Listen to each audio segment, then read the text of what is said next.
ആളാണ് സയ്യിദ് അഹ്മദ് മൗലവി. അദ്ദേഹം പിന്നീട് മോചനത്തിനെ സാധാരണവൽക്കരിച്ചു.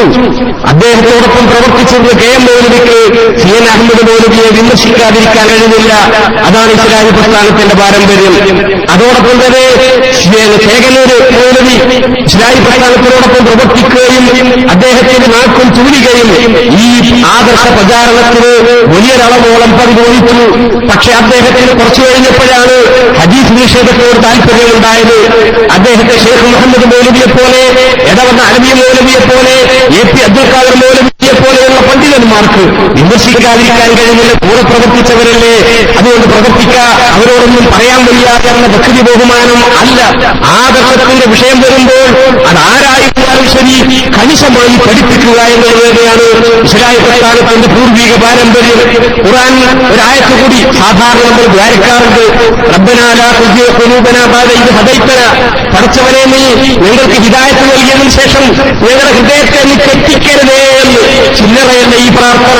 എന്തുകൊണ്ടാണ് ഇത് ഖുർആൻ പഠിപ്പിക്കുന്ന പ്രാർത്ഥനയാണ്? എന്തുകൊണ്ട് ഈ പ്രാർത്ഥന പറയണമെന്ന് നമ്മളോട് നിർദ്ദേശിക്കപ്പെട്ടു? ഇങ്ങനെ ഒരു വ്യതിയാന ചക്രത്തിന്റെ പരമ്പര മണ്ടുന്തോറും കിഴുന്തോറും മണ്ടേന്നോരുണ്ട്. പശുവിന്റെ കഴുത്തിലൊരു മണി കെട്ടി അത് കിഴുമ്പം ഇന്ന സ്ഥലത്തുണ്ടെന്ന് അറിയാൻ വേണ്ടിയിട്ട് ഉടമ ചെയ്തത്. കിഴുകുമ്പോൾ പശുക്കുട്ടി മണ്ടുമ്പോൾ കിഴുകും. ഈ കോലത്തിലാണ് ഈ ലോകത്തിനനുസരിച്ച് പറഞ്ഞു നേരത്തെ ആദനബി മുതൽക്കുള്ള ഏർപ്പാട്. ആദർശ രംഗത്ത് നമ്മൾ എവിടെ ഉണ്ട് എന്ന് അറിയാൻ തന്നെ നിങ്ങൾക്ക് കേൾക്കണോ? റസൂലുള്ളാഹിന്റെ കാലത്ത് 17 മാസം ബൈത്തുൽ മുഖദ്ദസിലേക്ക് തിരിഞ്ഞാൽ അനുസരിച്ച് പിന്നെയാണ് കഅബയിലേക്ക് തിരിയണമെന്ന് ഓർഡർ. ന്മാര് ഇതിനൊരു സ്ഥിരതയില്ലട്ടോ. ഇന്നിപ്പോഴാ ബൈത്തുൽ മുഖദ്ദസിലേക്ക്, ഇന്നലെ ബൈത്തുൽ മുഖദ്ദസിലേക്ക്, ഇന്നിതാ കഅബയുടെ നേരെ, നാളെ എങ്ങട്ടാന്നറിയില്ല, സ്ഥിരതയില്ല. ഇതിന്റെ പിന്നാലെ പോകരുത് എന്ന് ജൂതന്മാർ ഒരുപാട് ഇളക്കി നോക്കി, കുലുക്കി നോക്കി. പക്ഷേ ഒമാക്കാനന് മുഅ്മിനിൻ വലാ മുഅ്മിനത്തിൻ ഇദാ ഖദല്ലാഹു റസൂലുഹു അംറൻ അൻ യകൂന ലഹുൽ ഖിയറ. ഒരു വിശ്വാസിനിക്കോ അല്ലാഹുവിന്റെ പക്കലുണ്ടോ റസൂലുള്ളാഹിന്റെ പക്കലുണ്ടോ ഒരു നിയമനിർദ്ദേശം ലഭിച്ചു കഴിഞ്ഞാൽ ഇത് ചോയ്സിന് അധികാരമല്ല. ആരുടെ കേട്ടു ഈ നിലപാടാണ് വിശ്വാസികളുടെ നിലപാട്. ഒന്നുകൂടി പറയാം, ആദർശത്തിൽ ആരൊക്കെ ഉണ്ട്? ഇത് ലോകാവസാനം വരെ ഈ പ്രക്രിയ ഒരാള് ഒരു കഷ്ണമാക്കണം, 2 തരം ഉണ്ടെങ്കിൽ ഒരു തരം ഒഴിവാക്കണം. എങ്ങനെ വെട്ടിയാൽ ഒരു തരം എങ്ങനെ വെട്ടിയാൽ ഒരു ചോദിക്കണം. ഈ ദീർഘമായി ചിന്തിക്കേണ്ട പല കാര്യങ്ങൾ എനിക്ക് വളരെ ശരിയായതുകൊണ്ടാണ് ഇത് ഇടപെട്ടത്. കാലത്ത് വഹി എഴുതുന്ന ഒരു മനുഷ്യൻ, വഹി എഴുതുന്ന ഒരു മനുഷ്യൻ, അയാൾ പുസ്തകത്തിൽ ഇസ്ലാമത്തെ കുറച്ച്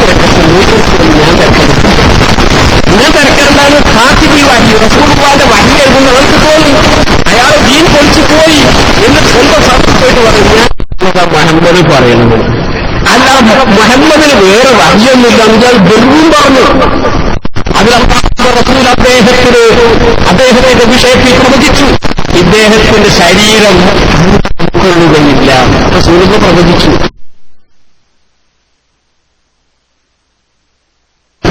സംഭവിച്ച് അങ്ങനെ തന്നെ അയാൾ മരിച്ചെടുത്താൽ മയ്യത്ത് പുറത്തു. ഇങ്ങനെ 4 or 5 പ്രാവശ്യം മയ്യത്ത് കുഴിച്ചിടാൻ നേരം കൊടുക്കുമ്പോഴും മയ്യത്ത് പുറത്തു. ആളുകൾ പറഞ്ഞിട്ട് മുഹമ്മദ് കൂട്ടം ചെയ്താൽ അല്ല എന്ന് അവർക്ക് തന്നെ ബോധ്യമായി കാലാന്തരത്തിൽ. അപ്പോൾ ആദർശം പറയുമ്പോൾ ബഹുമാനവും ആദരവും നമുക്ക് ആരോടും നിലനിർത്താം. പക്ഷെ അന്ധമായ അനുകരണമാകരുത്. ആദർശത്തിന് പ്രാമുഖ്യം കൽപ്പിക്കുക. ഇത് നേരത്തെ അനുഭവം പറഞ്ഞു.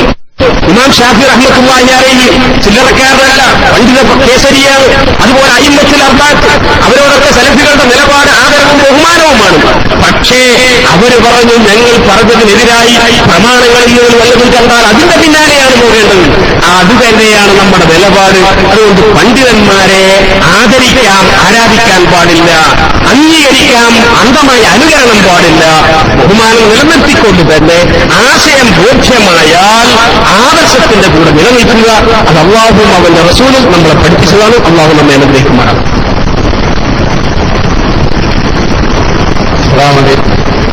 എന്റെ പേര് അബ്ദുസ്സലാം,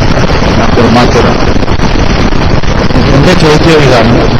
അബ്ദുൽ ജബ്ബാർ മൗലവി തുറന്നുവിട്ട ഈ പുസ്തകം വിദേശത്തും സ്വദേശത്തുമുള്ള കുറെ ആൾക്കാർ, പ്രവർത്തകന്മാരും എഴുതുകയും നമ്മുടെ യൂണിറ്റുകളിൽ ചെറുപ്പക്കാർ വരെ ഏറ്റുപാട് നടക്കുകയും ചെയ്യുന്നതിന്റെ പിന്നിലുള്ള ഉദ്ദേശം എന്താണെന്ന് KNM എപ്പോഴെങ്കിലും മനസ്സിലാക്കിയിട്ടുണ്ടോ ഉണ്ടെങ്കിൽ അത് ഞങ്ങളെപ്പോലത്തെ ആൾക്കാർക്ക് അത് പറഞ്ഞു തരണം.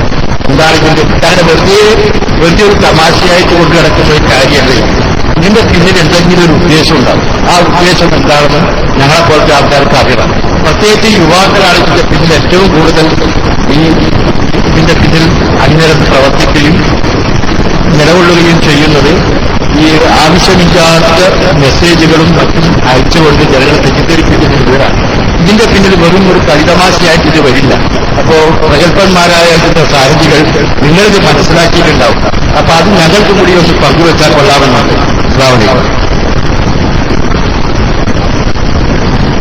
ചെറുപ്പക്കാരിൽ നിന്ന് മാത്രമല്ല ഇതുണ്ടായത്.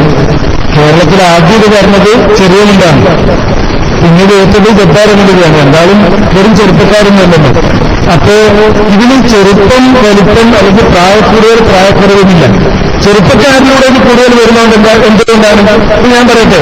ഇവിടെ ഒരു 40 വയസ്സിന് മേലെയുള്ള എത്ര ആളുകൾ ഇന്റർനെറ്റ് ഉപയോഗിക്കുന്നുണ്ട്? വളരെ കുറവാണ്. ഒരു 5 or 6 ആളുണ്ട്. 50 വയസ്സിന് മേലുള്ള ആളുകൾ ഉണ്ടാവില്ല, തീരെ ഉണ്ടാവാൻ സാധ്യതയില്ല. അപ്പോ ഇത് ഏറ്റവും കൂടുതൽ പ്രചരിച്ചുകൊണ്ടിരിക്കുന്നത് ഇന്ന് ഈ ഒരു മേഖലയിലാണ്, ഇന്റർനെറ്റ് വഴിയാണ്. അതേപോലെ മെസ്സേജ്, ഫോണ്, അതൊക്കെ വഴിയാണ്. ഫേസ്ബുക്ക് തുടങ്ങിയ ആ കൂട്ടായ്മകളിലൂടെയാണ് ഇത് പ്രചരിപ്പിച്ചുകൊണ്ടിരിക്കുന്നത്. അപ്പൊ അതിൽ കൂടുതൽ ചെറുപ്പക്കാരും പങ്കാളികളാകുന്നു എന്നതുകൊണ്ട് അത് അവരിലൂടെ പ്രചരിപ്പിക്കപ്പെടുന്നു എന്ന് മാത്രം. അതുകൊണ്ട് അതൊന്നല്ല നമ്മുടെ വിഷയം. ഇതിന്റെ പിന്നിൽ ദുരുദ്ദേശമുണ്ടോ നമുക്കറിയില്ല. ഈ മുജാഹിദ് പ്രസ്ഥാനം നമുക്കറിയാം, ഭൗതികമായ എന്തെങ്കിലും നേട്ടത്തിന് വേണ്ടിയല്ല നമ്മൾ മുജാഹിദായത്.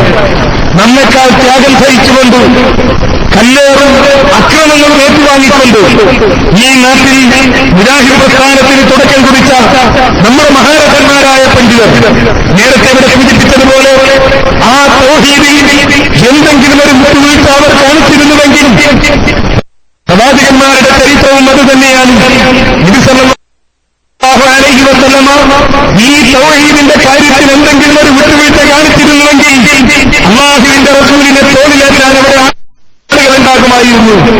ബഹുമാന്യനായ സയ്യിദ് മൗലവിക്ക് തൗഹീദ് പറഞ്ഞതിന്റെ പേരിലാണ് കല്ലേറ് വാങ്ങേണ്ടി വന്നത്.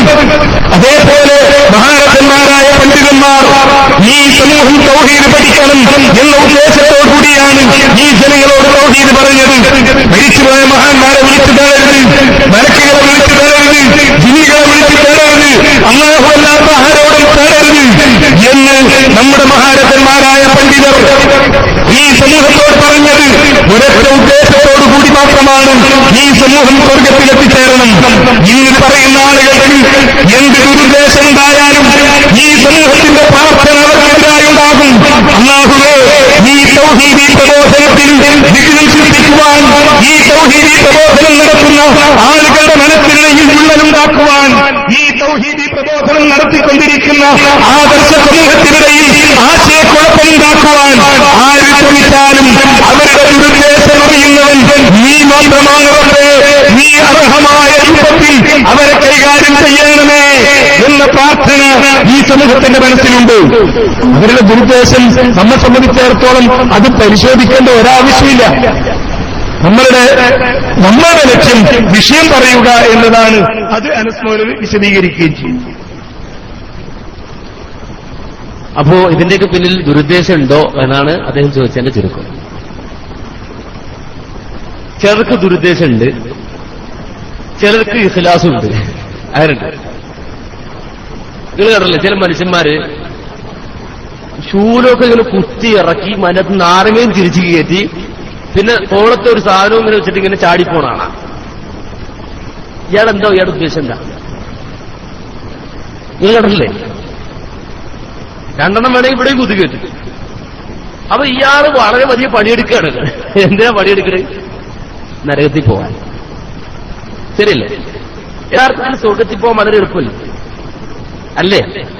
കാരണം മാതാപിതാക്കളെ സംരക്ഷിക്കണം, അള്ളാഹിനെ മാത്രം ആരാധിക്കണം, സത്യസന്ധത കാണിക്കണം, സത്യം മാത്രം പറയണം, അള്ളാഹുൽ തവക്കുലാക്കി നബി പറഞ്ഞ പോലെ ജീവിക്കണം. അത്രയല്ലേ സ്വർഗത്തിൽ പോകാൻ വേണ്ടി. നരകത്തിൽ പോകാൻ എന്തൊക്കെ പണിയെടുക്കണം, പ്രയാസപ്പെട്ട് കള്ളു പിടിച്ച് റോഡിൽ കിടന്ന് ഇത് കുത്തിക്കയറ്റി എന്ത് പ്രയാസമാണ്. അപ്പൊ ഈ രൂപത്തിൽ പോണ ഒരാള് ഇയാളുടെ ഉദ്ദേശം എന്താന്ന് ചോദിച്ചാൽ എന്താ പറയാ? ആ സാധനോട് ചോദിക്കുക, ആള് ചോദിക്കുക എന്തിനാ നീ പണിയെടുക്കുന്നത് എന്ന് വെച്ചാൽ എന്താ പറയാ? എനിക്ക് കൂലിട്ടാനാണ്, ദൈവപ്രീതി ഉണ്ടാകാനാണെന്നൊക്കെ മൂപ്പര് പറയാം. പക്ഷെ ഇത് ഇയാളെ കൊണ്ട് ചെയ്യിക്കണ വേറെ കുറെ ആൾക്കാരുണ്ടാവല്ലോ, അവർക്ക് ഈ ദൈവപ്രീതിയോ അതല്ലെങ്കിൽ ഈ പറഞ്ഞ കൂലിയോ ഒക്കെ ഉണ്ടോ? ഇല്ല, അവർക്ക് ദുരുദ്ദേശമാണ് ഈ സാധനം കൊണ്ട് പണിയെടുപ്പിച്ച് മൂപ്പറ കയ്യിൽ ഊറ്റണം എന്നുള്ളതാണ് അവരെ ചെയ്യിക്കണം എന്റെ ഉദ്ദേശം. ഇത് ഏത് രംഗത്ത് നമുക്ക് കാണാൻ കഴിയും. ഇവിടെയും രണ്ടു തരം ആളുകളുണ്ട്. എന്ന് വെച്ചാല് ഇതൊക്കെ കാണുമ്പോ ഈ യോഗം, ഈ മീറ്റിംഗ് നടക്കുന്ന കണ്ടാലും ചില പറയും ഇത് പൊളിറ്റിക്സാണ്. അതായിരിക്കും അടുത്ത വാക്ക്. ഇവിടെ പറഞ്ഞൊന്നും ഉണ്ടാവില്ല. ഓന്റെ പൊളിറ്റിക്സ് എന്ന വാക്കിൽ ഇത് മുഴുവൻ ചുരുട്ടിക്കൊണ്ട് ഇത് പൊളിറ്റിക്സ് ആണ്. ആയിക്കോട്ടെ, നിങ്ങൾ അങ്ങനെ തന്നെ കണക്കാക്കണം. ഒരാൾക്ക് അങ്ങനെ വിമർശന ബുദ്ധി വേണം, അങ്ങനെ കാര്യങ്ങൾ മനസ്സിലാക്കണം. പക്ഷെ അത് നല്ലതിന് ഉപയോഗിക്കണം വിമർശന ബുദ്ധി. ഈ പ്രശ്നം അല്ലെങ്കിൽ ഇതിന് മുമ്പ് നമ്മുടെ പ്രവർത്തകരെ ഒരിക്കൽ പലരുമായി സംസാരിക്കുന്ന കൂട്ടത്തിൽ ഒരനുഭവം പറയും. ദുരുദ്ദേശവും ഉദ്ദേശവും മനസ്സിലാക്കേണ്ട സംഗതി പറഞ്ഞുതരാം. ഒരു യാത്രാവേളയിൽ ഈ വിഷയങ്ങളെ പറ്റി സംസാരിച്ചുകൊണ്ടിരിക്കുമ്പോൾ നമ്മുടെ നാട്ടിൽ വലിയ അറിയപ്പെടുന്ന ഒരാള്, ഒരു വ്യക്തി, നല്ല പ്രാസംഗികനൊക്കെയാണ്, ഘോരഘോരം പ്രസംഗിക്കുന്ന ആളാണ്. അങ്ങനെ മൂപ്പരോട് ഇങ്ങനെ സംസാരിക്കുന്ന ഇടയിൽ അദ്ദേഹത്തോട് ചോദിച്ചു, അല്ല, നമുക്കിടയിൽ മുജാഹിദ് പ്രസ്ഥാനത്തിൽ ഇപ്പൊ മടവൂരികൾ ഉണ്ടായിരുന്നു. എങ്ങനെ മടവൂരികൾ ഉണ്ടായിരുന്നു? അപ്പൊ ഇദ്ദേഹത്തിന്റെ മറുപടി, പെട്ടെന്നാണ് അദ്ദേഹത്തിന്റെ മറുപടി വന്നത്. അദ്ദേഹം പറഞ്ഞു, അത് കളിച്ചതാണ് പറഞ്ഞു. കളിച്ചതാണ്. ഒരാള് ഇപ്പൊ മടവൂരിസം എന്തെന്ന് അറിയാത്ത ഒരാൾ നോക്കുമ്പോ സംഗതി ശരിയാണ്, കളിച്ചതാണ് എന്നൊക്കെ തോന്നിയത്. ഇത് മനസ്സിൽ വെച്ച് അത് ശരിയാണ് എന്ന നിരൂപണത്തിൽ നിന്നിട്ട് നമ്മളൊന്ന് വിലയിരുത്തുക. ശരി, ആരായിരിക്കും കളിച്ചിട്ടുണ്ടാവുക? അന്ന് കളിച്ചവരൊക്കെ കളിച്ചു. ആരൊക്കെ കളിച്ചാൽ? ഒന്ന് AP, പിന്നെ ആരാ കളിച്ചത്? TP, പിന്നെ ആരാ കളിച്ചത്? ഓരോരുത്തർ കളിച്ചവരൊക്കെ കളിച്ചു. അല്ല, അവരെന്ന് പറയണ്ട. അപ്പൊ അവരൊക്കെ കളിച്ചതാണ്. ശരി, അങ്ങനെ കളിച്ചാണ്. അങ്ങനെ അവിടെ കളിച്ചതിന്റെ ഭാഗമായിട്ട് മടവൂരിസം ഉണ്ടായി പിളർന്നു. കേന്ദ്രം അങ്ങനെ തന്നെ നിന്നു. അങ്ങനെ സങ്കല്പിക്കുക. എങ്കിൽ അതേ കാലയളവിൽ കേരളത്തിൽ നദൂത്ത് മുജാഹിദ് പ്രവർത്തിക്കുന്നത് ഇന്ത്യയിലെ ദേശീയ അടിസ്ഥാനത്തിൽ പ്രവർത്തിക്കുന്ന അഹ്ലെ ഹദീസിന്റെ കീഴിലാണ് കേരളത്തിൽ മുജാഹിദ് പ്രവർത്തിക്കുന്നത്. കേരളത്തിൽ ഈ രൂപത്തിൽ ഒരു പിളർപ്പുണ്ടായ അതേ കാലഘട്ടത്തിൽ തന്നെ അഹ്ലെ ഹദീസിൽ എന്നുണ്ടായി, പിളർപ്പുണ്ടായി. ഇവിടെ ഒരു ഹുസൈൻ മടവൂർ വന്നപ്പോൾ അഹ്ലെ ഹദീസിൽ ആര് വന്നു? ഒന്ന് പറഞ്ഞു നിങ്ങൾ, ആരാ വന്നത്? അബ്ദുൽ വഹാബ് ഖിൽജി. മനസ്സിലായോ? ഇത് ഈ മടവൂരിന്റെ എല്ലാ ചിന്താഗതികളും ആര് കൊണ്ടുവന്നു? അബ്ദുൽ വഹാബ് ഖിൽജി കൊണ്ടുവന്നു. അതേ സമയത്ത് കുവൈത്തിൽ ഒരു മടവൂരി ഉണ്ടായി. അയാളുടെ പേരാണ് അബ്ദുറഹ്മാൻ അബ്ദുൽ ഖാലിദ്. ഈ രൂപത്തിൽ ലോകാടിസ്ഥാനത്തിൽ സ്ഥലത്തുകൾ എവിടെയൊക്കെ ഉണ്ടോ അവിടെ ഒരു മടവൂരുണ്ടായി. മനസ്സിലായോ? കേരളത്തിലെ സലഫികൾ പിളർന്നപ്പോ ലോകത്ത് എവിടെയൊക്കെ സലഫികളുണ്ടോ അവിടെയെല്ലാം ഒരുപോലെ ആര് പിളർന്നു? സലഫികൾ പിളർന്നു.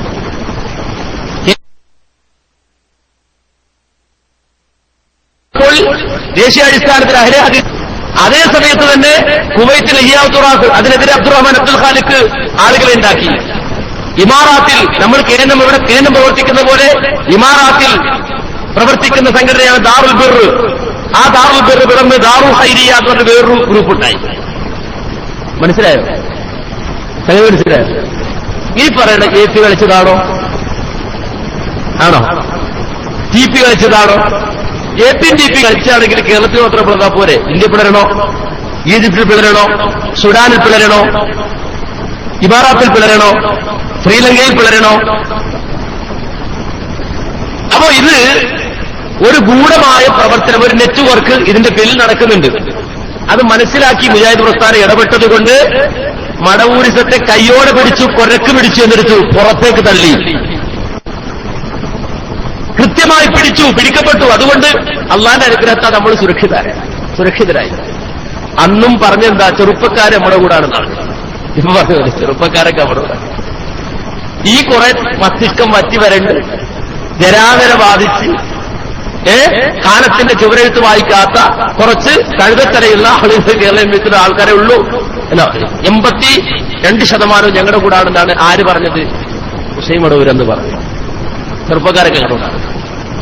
അത് കഴിഞ്ഞിട്ട് ISM ഇത്തിഹാദ് ശുബ്ബാൽ മുജാഹിദീൻ നന്മയിലേക്ക് തിന്മയ്ക്കെതിരെ എന്ന ക്യാമ്പയിൻ പ്രഖ്യാപിച്ചു. അതിന്റെ സമാപന സമ്മേളനം കോഴിക്കോട് കടപ്പുറത്ത് വെച്ചുകൊണ്ട് നടന്നപ്പോൾ AP അബ്ദുൽ ഖാദർ മൗലവി പറഞ്ഞൊരു പ്രയോഗമുണ്ട്. അതൊന്നും എന്റെ മനസ്സിൽ കിടക്കുന്നുണ്ട്, എന്റെ ചെവിയിൽ ആ ശബ്ദം കേൾക്കുന്നുണ്ട്.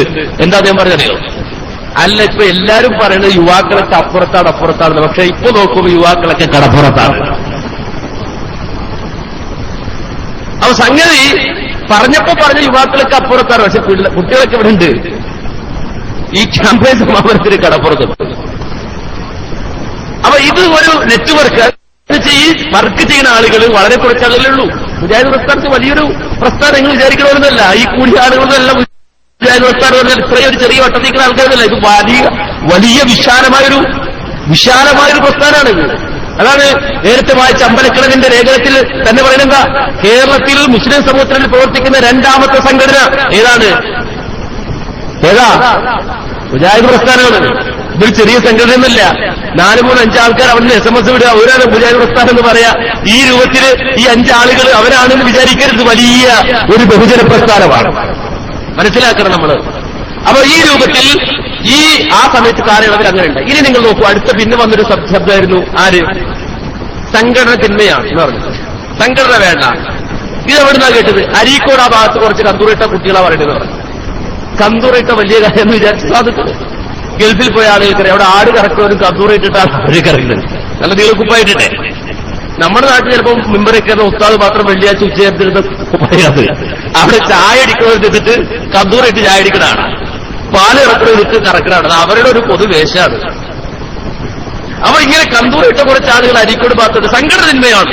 അനുസരി ഇത് അപ്പൊ നമ്മൾ കേൾക്കുന്ന ആൾക്കാരെന്താ വിചാരിക്കുക? ശരിയായിരിക്കും. ചിലപ്പോൾ ഈ പോസ്റ്റ് പൊട്ടിച്ച് പ്രശ്നം ഉണ്ടാക്കി ബഹളം കേട്ട് ഇതെല്ലാം ഇടങ്ങേറായി ഇതൊക്കെ നടക്കുക. നമുക്കിപ്പോ സംഘടന തിന്മയാണ് നടക്കുമ്പോൾ ഇതൊക്കെ അനുഭവിച്ച് പ്രയാസപ്പെട്ട കുറച്ച് കുട്ടികൾ ഇങ്ങനെ നന്നായി പോയതാണെന്ന് ചില ആളുകൾ വിചാരിച്ചു. കുറച്ച് കഴിഞ്ഞപ്പോ ഒരു മൗലവിയും കിട്ടി. അപ്പൊ പിന്നെ മൂപ്പര് കിതാബ് എടുത്തിട്ട് പഴയ ദറസ് തുടങ്ങി. അപ്പൊ ഈ ദറസ് കണ്ടിട്ടില്ലാത്ത ആൾക്കാർക്ക് അത്ഭുതം തോന്നി. കാരണം ഈ കുറെ പള്ളി ദറസ് നാട്ടിലുണ്ട്. അതൊക്കെ കണ്ട ആൾക്കാർക്കൊന്നും തോന്നില്ല. ദറസ് കാണാത്ത ആളുകൾക്ക് ഇത് കൊള്ളാനോ നല്ല ദറസാന്ന് പറഞ്ഞിട്ട് പിന്നെ അവർ പോയി അവിടെ ഇരിക്കാൻ തുടങ്ങി. പിന്നെ അവർ സംഘമായിട്ട് രൂപപ്പെട്ടു വരിക. സംഘടന തിന്മയാണ്. എന്നിട്ട് നേരെ അത്തിക്കാട്ടേക്ക് പോയി.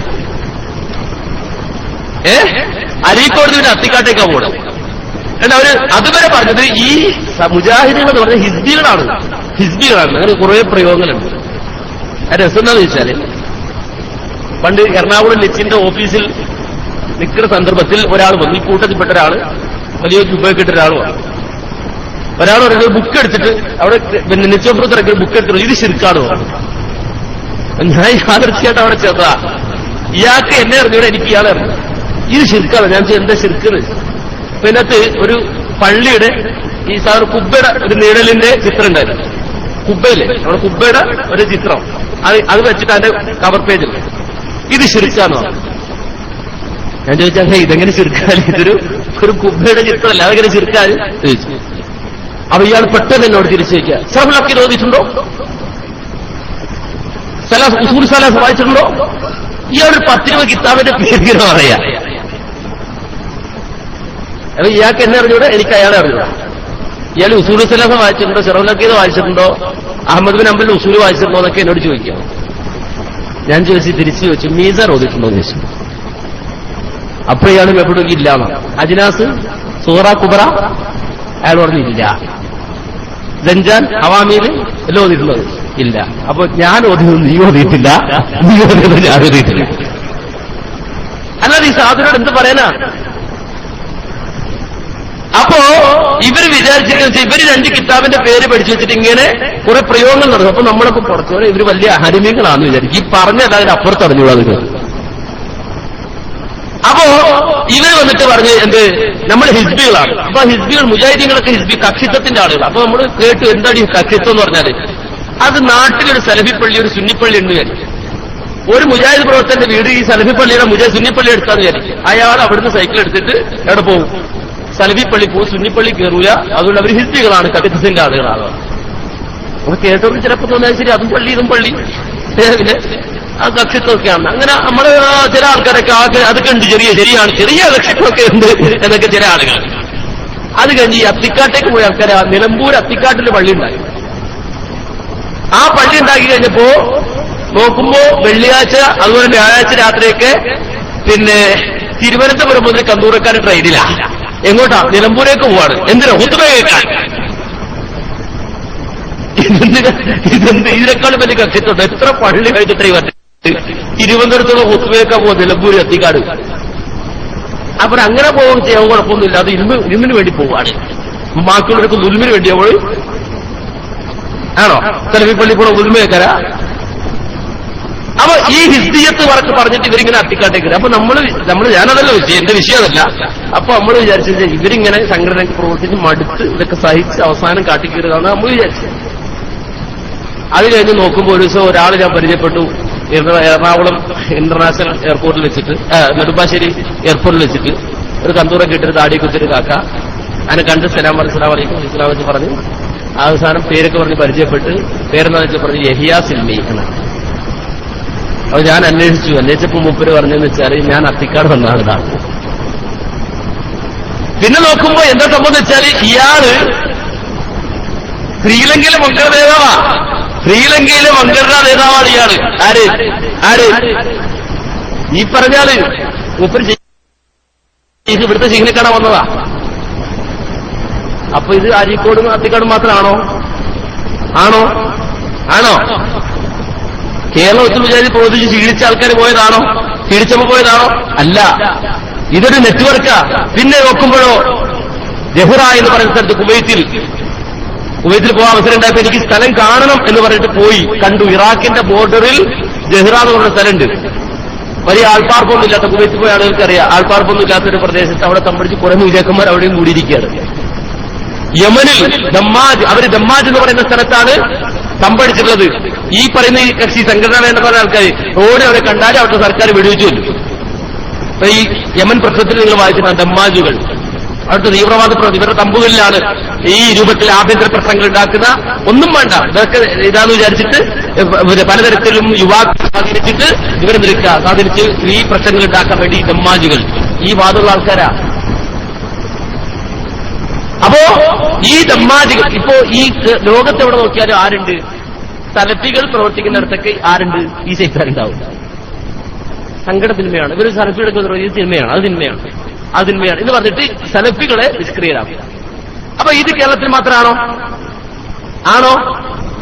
ലോകാടിസ്ഥാനത്തിൽ ഇപ്പൊ നമ്മളിപ്പോ ഇവിടെ കൂടിയിരുന്നിട്ട് റുഖിയ ശറഇയ്യ ജിന്ന് സിഹ്ർ എന്നൊക്കെ പറഞ്ഞ് ഇപ്പൊ ചർച്ച ചെയ്യാം. അപ്പൊ നമ്മൾ വിചാരിക്കും ഇതിപ്പോ കേരളത്തില് കണ്ണൂര് കേരളത്തിൽ അവിടെ ഇവിടേക്ക് മാത്രമേ ഉള്ളൂ എന്നാ. അല്ല, ലോകാടിസ്ഥാനത്തിൽ തന്നെ ഇന്ന് ഈ ചർച്ച നടക്കുന്നുണ്ട് സലഫികൾക്കിടയിൽ. അത്ഭുതപ്പെട്ട കാര്യം ജമിയത്തുൽ ഉലമ തീരുമാനം എടുത്ത് ഈ വിഷയം പഠിക്കാൻ വേണ്ടി വെറുതെ ഗൂഗിളിൽ ഒന്ന് സെർച്ച് ചെയ്തതാണ്. നിങ്ങൾക്ക് സെർച്ച് ചെയ്യാം. സെർച്ച് ചെയ്തപ്പോ റബീന്റെ ഒരു പുസ്തകം തന്നെ ആ വിഷയത്തിൽ ഞങ്ങൾക്ക് ലഭിച്ചു. ഒരു പുസ്തകം തന്നെ, അത് ആ വിഷയത്തിലെ ചോദ്യോത്തരമാണ്. ഇന്ന് നമ്മുടെ നാട്ടിൽ ഇവർ നടത്തുന്ന തരത്തിലുള്ള റുഖിയ ശറഇയ്യ എന്ന വിഷയവുമായി ബന്ധപ്പെട്ട് ലോകാടിസ്ഥാനത്തിൽ ചില യുവാക്കൾ രംഗത്ത് വന്ന് അവര് ഈ റബീവിനോട് ചോദിച്ച ചോദ്യവും അതിന്റെ മറുപടി നമ്മളത് വായിച്ചാൽ തോന്നി ഇവിടുന്ന് ആരോ പോയിട്ട് ചോദിച്ചിട്ട് മറുപടി ഉണ്ടാക്കിയതാണെന്ന് തോന്നിപ്പോവും. ആ രൂപത്തിൽ വളരെ വിശാലമായ ചോദ്യോത്തരങ്ങൾ കാണാൻ കഴിയും. അപ്പോ ഈ വിഷയം ലോകാടിസ്ഥാനത്തിൽ തന്നെ ചർച്ച ചെയ്യപ്പെടുന്നുണ്ട്.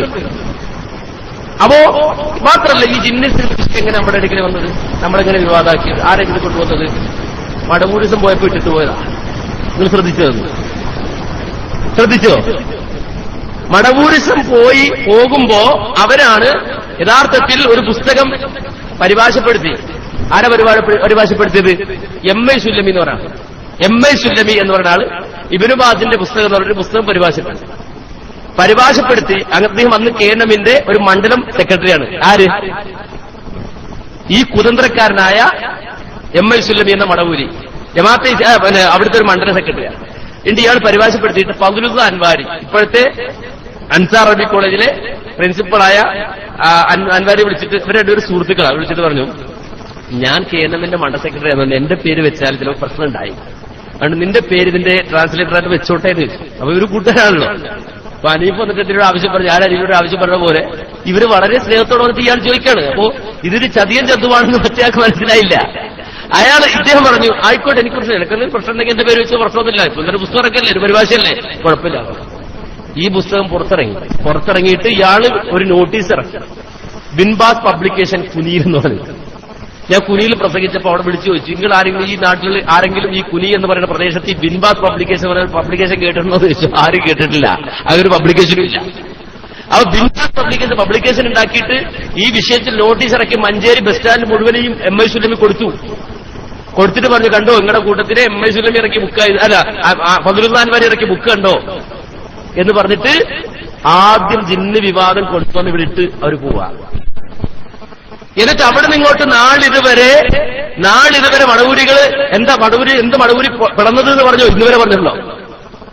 ജമിയത്തുൽ തീരുമാനം പറഞ്ഞിട്ടുണ്ടോ? ഇല്ല. ജിന്നിൽ സീറ് എവിടെ ഈ മടവൂരി പോയാലും വിഷയം എന്തായിരുന്നു? ജിന്നിൽ സീറ്. ഇവിടെ അയാള് അരി പ്രസംഗിക്കുക, അവിടെ പുലി പ്രസംഗിക്കുക, ഇവിടെ എലി പ്രസംഗിക്കുക. അതെന്താണ്?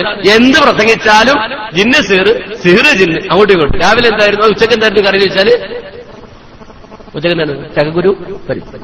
വൈകിട്ട് എന്തായിരുന്നു കറി? പരിപ്പ് ചക്കക്കുരു. ഇതുപോലെ എവിടെ നോക്കിയാലും ജിന്ന് സീറ്. അവസാനം നമ്മൾ തെരഞ്ഞ് പിടിച്ച് മൂലയിൽ കിട്ടി ഇല്ലേ? വരിഞ്ഞു കിട്ടി മടവൂര്, മിണ്ടാൻ പറ്റാത്ത രൂപത്തിൽ വരിഞ്ഞു കിട്ടി മടവൂരിസത്തെ. അപ്പൊ നമ്മളവർക്ക് മറുപടി പറഞ്ഞ ആ വാദഗതികൾ അവർക്ക് വേണ്ടി മറുപടി പറഞ്ഞ പല സംഗതികൾ അവരെടുത്തിട്ട് ആ വടികളെ അടിച്ചുടച്ച പല കാര്യങ്ങളാണ്. ഇത് വടി ഏതാണ്, മറുപടി ഏതാണ്, അടി ഏതാണെന്ന് അറിയാത്ത ചില ആളുകൾ ഈ വടിയും അടിയും ഈ പഴക്കൊക്കെ പൊട്ടി ചെയ്യുമ്പോൾ ഇതൊക്കെ എടുത്ത് പൊറുക്കി ഇത് നമ്മുടേതാണ് പറഞ്ഞ് വരിക. ചങ്ങായി അത് പൊട്ടിയ അതിന്റെ ബാക്കിയാണ്, അത് വിട്ടുപോയി.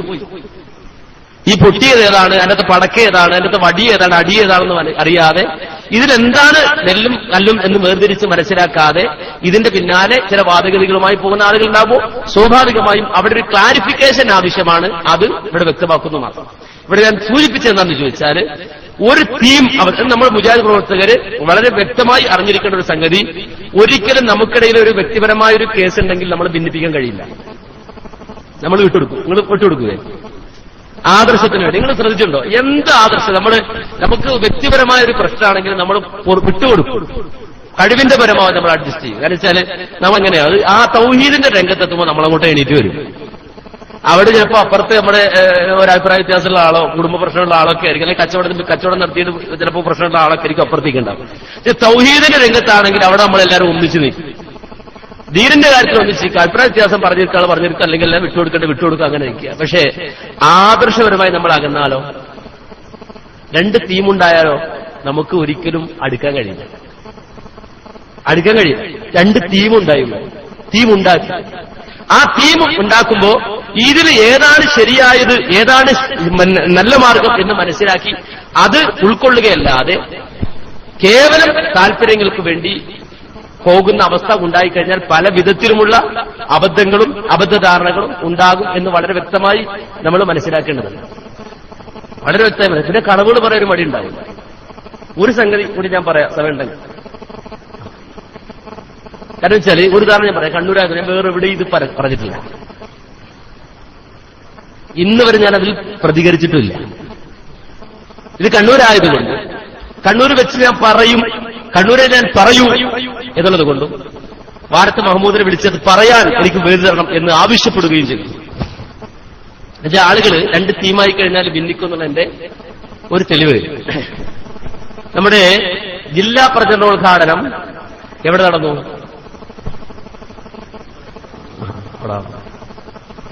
അന്നൊരു വിവാദം ഉണ്ടായി. ഞാൻ ഇത് പ്രതികരിച്ചിട്ടില്ല. പലരും 10,000-കണക്കിന് മെയിലുകൾ അയച്ചു. എന്നെ ഞാൻ മടവൂരിയാണെന്ന് പറഞ്ഞു. ഇതുവരെ ജീവിതത്തിൽ മടവൂരിയുടെ 4 അക്ഷരം പറയാത്തവരാണ്. വേറെ ആയിക്കോട്ടെ.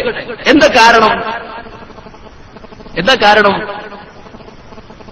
രണ്ടാരോപണം പറഞ്ഞു. ഒന്ന് KKP അബ്ദുള്ളയെ കെട്ടിപ്പിടിച്ചു. രണ്ടെന്താ, KKP അബ്ദുള്ളയെ കൈ പിടിച്ച് നയിച്ച് സ്റ്റേജിൽ ഞാൻ കൊണ്ടുപോയി ഇരുത്തി. ഇത് മെയിലിലൂടെ SMS നാട് നീളെ പ്രചരിപ്പിച്ചു. ആരാ പ്രചരിപ്പിച്ചത്? താടിയില്ലാത്തവരാണോ? ആണോ? ആരാ പ്രചരിപ്പിച്ചത്? നമസ്കരിക്കാത്തവരാണോ? ആരാ പ്രചരിപ്പിച്ചത്? പള്ളിയിൽ പോകാത്തവരാണോ? ആരാ പ്രചരിപ്പിച്ചത്? നാട്ടിലെ മടവൂരിയാണോ? ആരാ പ്രചരിപ്പിച്ചത്? നാട്ടിലെ സമസ്തക്കാരനാണോ? അല്ല. സലഫി എന്ന് പറയുന്ന, മുജാഹിദ് എന്ന് പറയുന്ന ചില ആളുകൾ, അവരെ സംബന്ധിച്ചിടത്തോളം ഈ കളവ് SMS-ലൂടെ അയച്ചു, ചില ആളുകൾ മെയിലിലൂടെ അയച്ചു, നാട് നീളെ പ്രചരിപ്പിച്ചു. ഇത് കേട്ടാൽ നമുക്കൊരു പ്രയാസം ഉണ്ടല്ലോ, അത് വേറെ സാധനം. എന്ന് വെച്ചാല് ഈ പറയുന്ന ആരോപണം പറയുമ്പോൾ നമ്മൾ വീണു പോകും, നമ്മൾ തകർന്നു പോകുന്നു ഒരാൾ വിചാരിക്കരുത്. തകർന്നു യേശുവില്ല, അത് കുറെ കേട്ട് തഴപ്പിച്ചു പോയി. ആ രംഗ് നമ്മുടെ ആ ഭാഗം തന്നെ തഴപ്പായി പോയി. അപ്പൊ പിന്നെ ഇത് കേട്ടാലെന്തോ ഒരു പ്രശ്നം ഉണ്ടാവില്ല. പക്ഷെ ഈ പറഞ്ഞ ആളുകൾ ചിന്തിക്കണം, ഇങ്ങനെ സംഭവിച്ചോ? നിങ്ങൾ ആ സമ്മേളനത്തിൽ നടന്ന ആരെങ്കിലും ഉണ്ടെങ്കിൽ ഞാൻ KKP യെ കെട്ടിപ്പിടിച്ച് കൊണ്ടുപോയി സ്റ്റേജിലിരുത്തിയോ? ഇല്ല. എന്തിനാണ് ഈ കളവ് പറയുന്നത്? മാത്രല്ല സംഭവിച്ചതാകട്ടെ, ഞാൻ സ്റ്റേജിലേക്ക് കയറി വരുമ്പോ, സദസ്സിലേക്ക് ഇങ്ങനെ വരുമ്പോ ഒരാൾ ഒന്ന് അസ്സലാമു അലൈക്കും പറഞ്ഞു. വലൈക്കും സലാം. കൈ പിടിച്ചു, കൈ തന്നു, ഞാൻ കൈ കൊടുത്തു. ഞാൻ KKP അബ്ദുള്ള എന്ന്. ഞാനെന്ത് വേണം? എനിക്കല്ലേ ചോദിക്കാൻ പറ്റുള്ളൂ, ഞാനെന്ത് വേണം? അപ്പൊ തന്നെ ചില ഫ്ലാഷുകൾ അവിടെ ഇവിടെയൊക്കെ മിന്നണുണ്ട്. ചില പത്രക്കാരൊക്കെ ഇങ്ങനെ വരുമ്പോ അങ്ങനെയാണ്, മന്ത്രിമാരൊക്കെ ഒരു പത്രക്കാർ ഫോട്ടോ എടുക്കുന്ന പോലെ. ഇന്ന് ഉച്ചകൂടി കഴിഞ്ഞതോ? അപ്പൊ എനിക്കതിന്റെ ഉദ്ദേശം എന്താ? എന്റെ അത് മനസ്സിലാക്കാനുള്ള കോമൺ സെൻസ് ഒക്കെ നമുക്ക്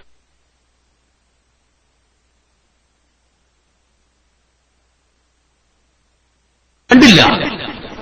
അല്ല പിന്നെങ്ങനെ പറയാ? ഇപ്പൊ എനിക്ക് അവിടെ വിവരം കിട്ടിയതാണ്. നിങ്ങൾ ആലോചിച്ച് നോക്കൂ. അത് കഴിഞ്ഞു, അതിനുശേഷം അടുത്ത SMS വന്നു. SMS പാഞ്ഞു, അടുത്ത SMS വന്നു. എവിടുന്ന? മൂന്നാമത്തെ SMS ഞാൻ ഇന്നും ഡിലീറ്റ് ചെയ്തിട്ടില്ല. മൂന്നാമത്തെ SMS വന്നത് മഞ്ചേരിന്നാണ്. മഗ്‌രിബ് നമസ്കാരത്തിന് വേണ്ടി പോകുന്നതിന് മുമ്പ് ഞാൻ വിളിച്ചു. അല്ല, ഇപ്പൊ കണ്ണൂരാണ് ഉള്ളത്. ഇപ്പം സംഭവം നടന്നിട്ട് ഏതാണ്ട് ഒരു 3/4 മണിക്കൂർ കഴിഞ്ഞിട്ടുള്ളൂ. ഇതിനു മുമ്പ് മഞ്ചേരിക്ക് എത്തിയോ? അപ്പൊ അദ്ദേഹം പറയാം, എനിക്കിത് വന്നത് ഇടമുട്ടത്ത് നാട്, തൃശ്ശൂർ നാട്. എന്തിനാ ഈ കളവ് പ്രചരിപ്പിക്കുന്നത്? ഞാനത് ഇന്ന് വരെ, കാര്യം അത് ഉള്ള സാക്ഷികളായ ആളുകൾ ഇവിടെ ഉണ്ടാകണം എന്നതുകൊണ്ടാണ് ഇതുവരെയും ഞാൻ പ്രതികരിക്കുക. പലരും പറഞ്ഞു എനിക്ക് ഒരു വീഡിയോ അതൊക്കെ എടുത്ത് വീട്ടിൽ നിന്ന് റെക്കോർഡ് ചെയ്തിട്ട് യൂട്യൂബിൽ കയറ്റിയിടാം, അതല്ലെങ്കിൽ മെയിലെടുത്ത് ഗ്രൂപ്പ് മെയിലുണ്ടാക്കിയിട്ട് ലോകം മുഴുവനും അയച്ചു കൊടുക്കാനോ ഫേസ്ബുക്കിൽ കയറി ഒരു ഐഡി ഉണ്ടാക്കിയിട്ട് അതിന് പ്രദർശിപ്പിക്കാനോ അറിയാത്തതുകൊണ്ടല്ല. ഞങ്ങളത് പഠിച്ചിട്ടില്ല, ഞങ്ങളത് ശീലിച്ചിട്ടില്ല. ഈ രൂപത്തിൽ മാന്യ സഹോദരങ്ങൾ മനസ്സിലാക്കണം. മഞ്ചേരി എന്നാണെന്ന് പറഞ്ഞു, ആയിക്കോട്ടെ. ഞാൻ അതിനുശേഷം അവിടെ വന്ന് വളരെ വ്യക്തമായി തന്നെ പ്രസംഗിച്ചു. ഞാൻ അതിനുശേഷം ഇതറിഞ്ഞപ്പോൾ മനസ്സുകൊണ്ട് സന്തോഷിച്ചു, പഠിച്ചോരെ അൽഹംദുലില്ലാഹ്, അന്ന് കാര്യം ഞാനിത് പറയാൻ വിട്ടുപോയിട്ട് ഞാനങ്ങ് പോയിരുന്നെങ്കിലോ. ഇനി വളരെ വ്യക്തമായി മനസ്സിലാക്കേണ്ട ഒരു സംഗതി, ഇത് മുഴുവൻ പ്രചരിപ്പിച്ചതിന് ശേഷം കണ്ണൂരിൽ നിന്നുള്ള ആള്, ഒരു വ്യക്തി, പേര് ഞാൻ പറയുന്നില്ല, തുറന്ന കത്തെഴുതി. തുറന്ന കത്ത്. എനിക്കെന്തിനാ തുറന്ന കത്തെഴുതുന്നത്? നിങ്ങൾ തുറന്ന കത്തെഴുതാൻ ഞാനാരാ? തുറന്ന കത്തെഴുത. അപ്പൊ എന്താ? തുറന്ന കത്ത് വായിക്കുമ്പോൾ മറ്റുള്ളവർക്ക് വിചാരിക്കും അനസ് മൗലവി അവിടെ പോയിട്ട് എന്തൊക്കെയോ കാട്ടി രഹസ്യമായ അജണ്ടകൾ ഉണ്ടാക്കിയിട്ടുണ്ട് എന്ന്. തുറന്ന കത്തെഴുതി. അങ്ങനെ തുറന്ന കത്തെഴുതാൻ എനിക്ക് ജസ്റ്റ് ഒന്ന് ഫോൺ ചെയ്താൽ മതി, മിസ്കോളിട്ടാൽ മതി, അല്ലെങ്കിൽ മെസ്സേജ് അയച്ചാൽ മതി, നിങ്ങളിങ്ങനെ പ്രശ്നം ഉണ്ടാക്കിയിട്ടുണ്ട് എന്ന് പറഞ്ഞ് മിസ്കോളിട്ടാൽ ഞാൻ അങ്ങോട്ട് നേരിട്ട് പ്രതികരിച്ചോളാലോ. അല്ലെങ്കിൽ കേരളമൊട്ടാകെ ഇതുപോലെ പരിപാടികൾ സംഘടിപ്പിക്കുന്നവനാണ് ഞാൻ, പല പരിപാടികളും പങ്കെടുക്കുന്നവനാണ് ഞാൻ. അപ്പൊ ഒരാൾ വന്നിട്ട് ഇങ്ങനെ സംശയമുള്ള ആൾ വന്നിട്ട് ഏറ്റിട്ട് ചോദിച്ചാൽ പോരെ, പരസ്യമായിട്ട് ചോദിച്ചാൽ പോരെ, പറഞ്ഞു കൊടുക്കൂലേ? മാന്യ സഹോദരങ്ങൾ മനസ്സിലാക്കണം. അപ്പൊ എന്താ? കേരള നേതൃത്വത്തിൽ മുജാഹിദീന്റെ വേദിയിൽ നിന്നുകൊണ്ടാണ് അന്നത്തെ വിമർശനം